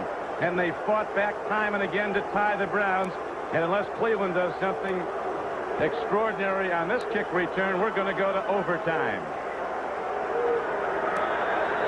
Gerald McNeil is back. He returned a kickoff 100 yards against Pittsburgh in the first meeting, but he's not going to get it. Scott Nicholas picks it up, runs out of bounds with 4 seconds to play. So Kosar and the Cleveland offense will have a chance to let her fly. Here's the field goal that tied it up. The NFL's most accurate field goal kicker, Gary Anderson, from 41 yards. He's now 9 of 11 on the season. And Chuck Noll's reaction. It's good. He likes it. This has been a drive answering drive football game, now tied 31-31. Cleveland's yet to play an overtime game in '86. Pittsburgh is 1-0 in overtime in '86. Steelers playing very well in a wet field, as are the Browns, but this is the only grass game the Steelers play on all season, including the preseason. Bernie Kosar, their young quarterback, has put the ball up 42 times. Has completed 26 for 369 yards and a touchdown. He's been intercepted once. They're going for the overtime. I'll tell you, a very big factor now, Trump, is that flip of the coin. The biggest factor in overtime. Team that wins the toss so often wins the game with the first possession. The other thing, too, is that Pittsburgh has returned kickoff so well today. Lupe Sanchez is averaging close to 40 yards a return, and Gerald McNeil for Cleveland really has not done a very good job returning them. And that starting field position in overtime, very important. The visiting team, by the way, calls always in the overtime, just as they do when they come out to start the football game. And I've never heard of a team refusing the football when they won the coin flip. Well, it's happened. The Dallas Texans, Abner Haynes did, in a championship game in the Old American Football League. Did he ever call another one? Abner, in his wisdom, elected to kick off. I repeat, did he ever call another one? The team still won. Did they really? Let's listen. The lucky guy in that group of Steelers will call. Whoever they think is the luckiest. Cleveland gets a big up now as we go to overtime. The Browns have won the toss. Steelers pick the goal they'll defend, and so they want to defend the goal at the open end of the stadium where Anderson just hit the field goal into the wind. It's been a swirling wind. We'll be back to Cleveland Stadium with overtime after this. The courageous story. Denver Broncos now fall to 9-3. Chicago Bears and a Kevin Butler field goal have come from behind late in the fourth quarter. They lead the underdog Packers 12-10. The Vikings fall to the Cincinnati Bengals. Cincinnati now with an 8-4 record. Browns have to win to tie them. A late field goal by New England gave the Patriots a victory over the Buffalo Bills. Right now, Anderson ready to kick it off. He hits the ball hard down the middle of the field, and here comes McNeil. The man who ran one back 100 yards for a touchdown in the first meeting, but the Steelers have been on him all day, and the 146-pound kick returner flies out to the 24-yard line. George Rogers with a touchdown run. The Redskins lead the Cowboys 7-0. Rams have gone in front of New Orleans 7-0. And the 49ers up on Atlanta 7-0. Those 4 o'clock starts. On Kosar's numbers today, 26 of 42, 369 yards, 1 touchdown, 1 interception. Throwing the ball to 9 different receivers on the afternoon. We're in overtime. In one overtime game previously this season that went the distance, the Atlanta-San Francisco meeting the first time. They played through 15 minutes with no score. It ended in a tie. And you know, this overtime is very tough on coaches. You really don't know what to do. I don't know if you keep the same game plan in overtime that you have during the normal football game. Back in the lineup, you certainly don't want to turn the ball over. That's the worst thing that can possibly happen. So I tend to think most offensive coaches would be very, very conservative. Defensive coaches, on the other hand, tell their players, try to strip the ball carrier of the ball. These defenses, particularly the Steelers, have put on some rocket hits in this game. Kosar's playing with a badly bruised right hip. He was limping much in the second half, but he dropped against the rush. Lets her rip. Free ball, and the nearest man to it was Mike Merriweather, a Pro Bowl linebacker. But it goes incomplete, and 3rd down and 6 comes up now for Cleveland. Trying to go to Ozzie Newsome, probably the most sure-handed receiver on the team. Merriweather and Swain out there in coverage, double coverage. Remember the critical development after the Browns. Matt Farr kicked a field goal to put Cleveland ahead 31-28 late in the game. He made the tackle on Lupe Sanchez. He tried to get him foot with him and badly injured his right leg. He was carried off the field. So Harry Holt, a backup tight end, will be the place kicker for Cleveland, and we don't know what Harry can do, and he probably doesn't either. The long ball, they've got to get in the end zone in all probability, Cleveland, as the long throw to Webster Slaughter is overthrown at the 30. And now the Steelers will get it back, and quite possibly in good position, their first possession of the overtime. Cleveland 9 of 14 now in 3rd down conversion. Second half they were spectacular. And they miss in overtime. Remember too that Barry Anderson is an excellent long distance field goal kicker. Gossip's done a big job. He not only held for that field goal for the final 3 points that Cleveland scored in regulation, but he's been punting the ball very well and does again. Hits a knuckleball downfield. Rick Woods fair catches it at his 29-yard line. There the Steelers go on offense, 1st and 10. The Steelers have got off to a 1-6 start this season and come back to win 3 of their last 4. Faced with elimination, official elimination mathematically from the playoff chase if they lose today. Chuck Noll, their coach, now in his 18th year at Pittsburgh. A native Clevelander. Played on 2 NFL championship teams with the Browns and coached 4 Super Bowl winners with the. He had to go to the other hand to hold all his rings.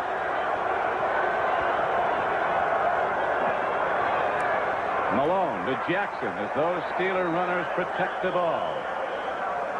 Clay Matthews, an outside linebacker, was on the stop along with Carl Hairston and Anthony Griggs. And you can see both offenses now on 1st downs being very conservative. Cleveland ran the ball on a simple sweep play. Pittsburgh doing the same thing. I don't think we'll see a lot of blitzes in this overtime period. You don't want to give up the big play here. The 2 deep threats for the Steelers come to the near flank. Starwood to the lower left portion, 82. And the super fast Lewis Lips. Back to Jackson. Browns are going to get him for a loss back at the 30.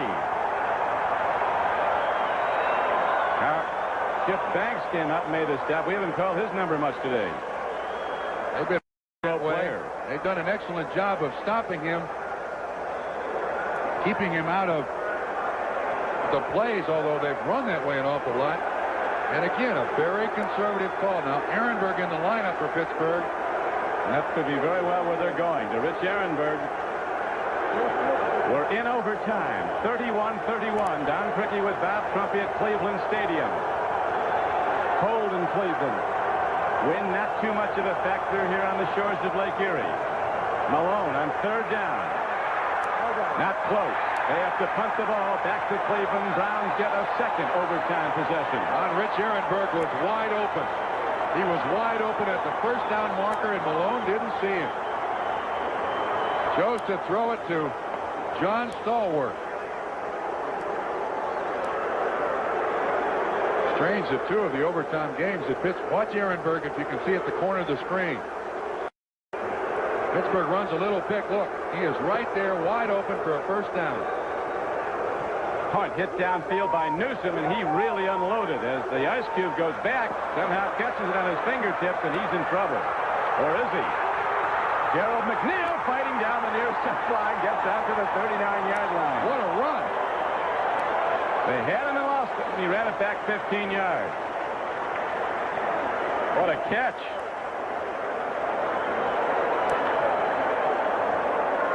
He turns a bad play into a big play. It looks like there's no place for him to go here. Chuck Sanders, 45, kind of knocks one of his other players out of the way. And 142 pounds with everything he owns on, kid can break a tackle. So they warm up the ice cube. Casey has to go in again. 146 pounds of return specialist. Now Kosar. So great throughout his collegiate days in games in the late stages. Goes to the run, and the Browns take it out to the 47-yard line. Where's Harry Holt? He's the field goal kicker. Kevin Mack. Redskins, who've never lost under Joe Gibbs after a Monday night game, out in front 14-0 on Dallas at RFK. And the thing about Harry Holt, the backup tight end, he is a straight-ahead kicker. Was a punter and a punt returner in Canada. He's warming up. The regular kicker was injured making a tackle. Matt Barr was carried from the field with an injury to his right leg, his kicking leg. First down carry as the Browns play percentage football and just got it right at the Steeler defense. And for those of you who joined us late, Kevin Mack at one time in this ball game injured and was penciled out. He went out twice. Comes back to gain 103 yards. He hurt his left knee. There's Harry Holt. Let's see the form here. Luke Rosa, as I live and breathe, put 76 on that kid. Got his kicking shoe on. He probably hasn't had it on in a while. At least he's got one. Down to the 48-yard line. First down, Cleveland. We're in overtime. 31-31. Mack fights for yards. They're still out of range, but they have 3 more downs in this set as the Browns take it to the 43-yard line of Pittsburgh. Very, very conservative. Keith Willis on the tackle. Nothing fancy. You don't want to turn the ball over, have a ball bounce off of shoulder pads, through hands. The 80,000 who bought their tickets weeks ago for this encounter, getting everything they paid for and more as the Steelers and the Browns. Where's Brennan? Near in side. OT. Brennan's to the near side. He's been catching some clutch passes. The lower portion of your screen. 2nd and 6. Back to Mack. Hopped on that leg again, but he seems to be all right. Overtime clock ticking down. Of course, in a regular season game, if nothing happens in overtime, it's a tie, which counts as a half-game won and a half-game lost. And I'm kind of surprised Mack didn't try to cut this ball up. He loses yardage on this carrier. Brings up 3rd down and about 7. There's Harry Holt. With that kicking shoe on now, he's out of the offense. We know that for sure. He's got a square toe on that black shoe. Harry Holt very shortly could be the toast of Cleveland or a forgotten kicker who'll never be given that chance again. They'll be bringing in kickers during the week. Try out if Barr's not ready. Blitz and a throw. Herman Fontenot gets the ball. First down, Cleveland. How do they do that? The LSU Tiger, who was recommended to Marty Schottenheimer as a free agent by his brother, an assistant coach at LSU, makes another big play. He's been doing it all season long. And so did Kosar. Again, he's avoided here. Look, Edmund Nelson right in his face, 64. And Kosar not known as a kid with a quick release, but Hinkle again victimized. Fontenot comes back for the catch. A big first down. Schottenheimer and the Browns are probably wondering, can Harry Holt even get it in the air, let alone get it through? There's no kick and tee in this league. Audible.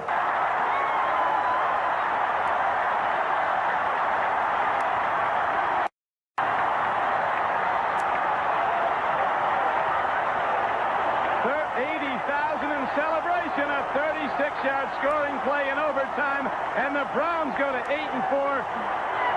Keep their share of first with Cincinnati in the AFC Central.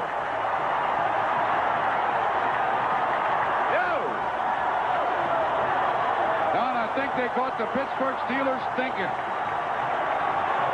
The Steelers thought that all Cleveland was going to do is go for the first down. Donnie Elder was the man in coverage. Bernie Kosar with a career game, 414 yards passing. He had 401 against Miami in a win 2 games ago. 28 of 46. The last, the biggest, to the rookie Webster Slaughter in the end zone with the game-winning touchdown in overtime. Donnie Elder is underneath. Slaughter wide open. Somebody busted the coverage there. Either Slaughter didn't get it or Donnie Shell didn't get it. Webster Slaughter's 6th catch, 134 yards and a touchdown. Cleveland's first victory ever in overtime versus the Steelers. Kosar adds to his legend. Time for the Most Valuable Player Award, sponsored by Budweiser. Today's MVP is Bernie Kosar. Budweiser will make a contribution to the United Way on behalf of all the MVPs selected in today's game. We'll be back where Cleveland, Ohio just began a big party in an overtime win.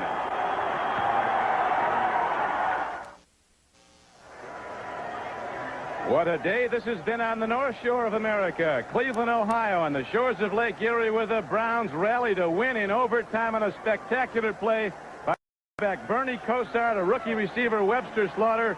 Bernie, your numbers, I know you're not aware of them, 28 for 46 for 414 yards, but that last 36 yards was bigger than all the rest put together. Great effort. Thank you. Thanks a lot. Statistics really don't mean too much. The only thing that makes the difference is that W. And thank God right now for this moment. It's a great feeling. Bernie, you threw the ball to 9 different receivers. You beat the Pittsburgh Blitz all day long. Once again, an outstanding game plan. Hey, thank you. Thanks a lot. It really felt good to get this one. It's an important game for us in our conference, and looking forward to moving, keeping it up, and going towards the playoffs. I got to go, guys. Thank you. Thanks a lot. All right, Bernie, when you're the most valuable player, Bernie's comments on this play, he made a good read. He's not set. He still gets the ball to Slaughter. Slaughter's 6th catch of the day. And they win in overtime. Off balance throw, falling back, so Bernie Kosar from Boardman, Ohio, a town on the Pennsylvania line. They say half the fans there for the Steelers and half are for the Browns, and the Cleveland people are just happy his dad was a lifelong Browns fan, and this is where he wanted to play. Now, this looks like double rotation zone. Elder's got short and outside.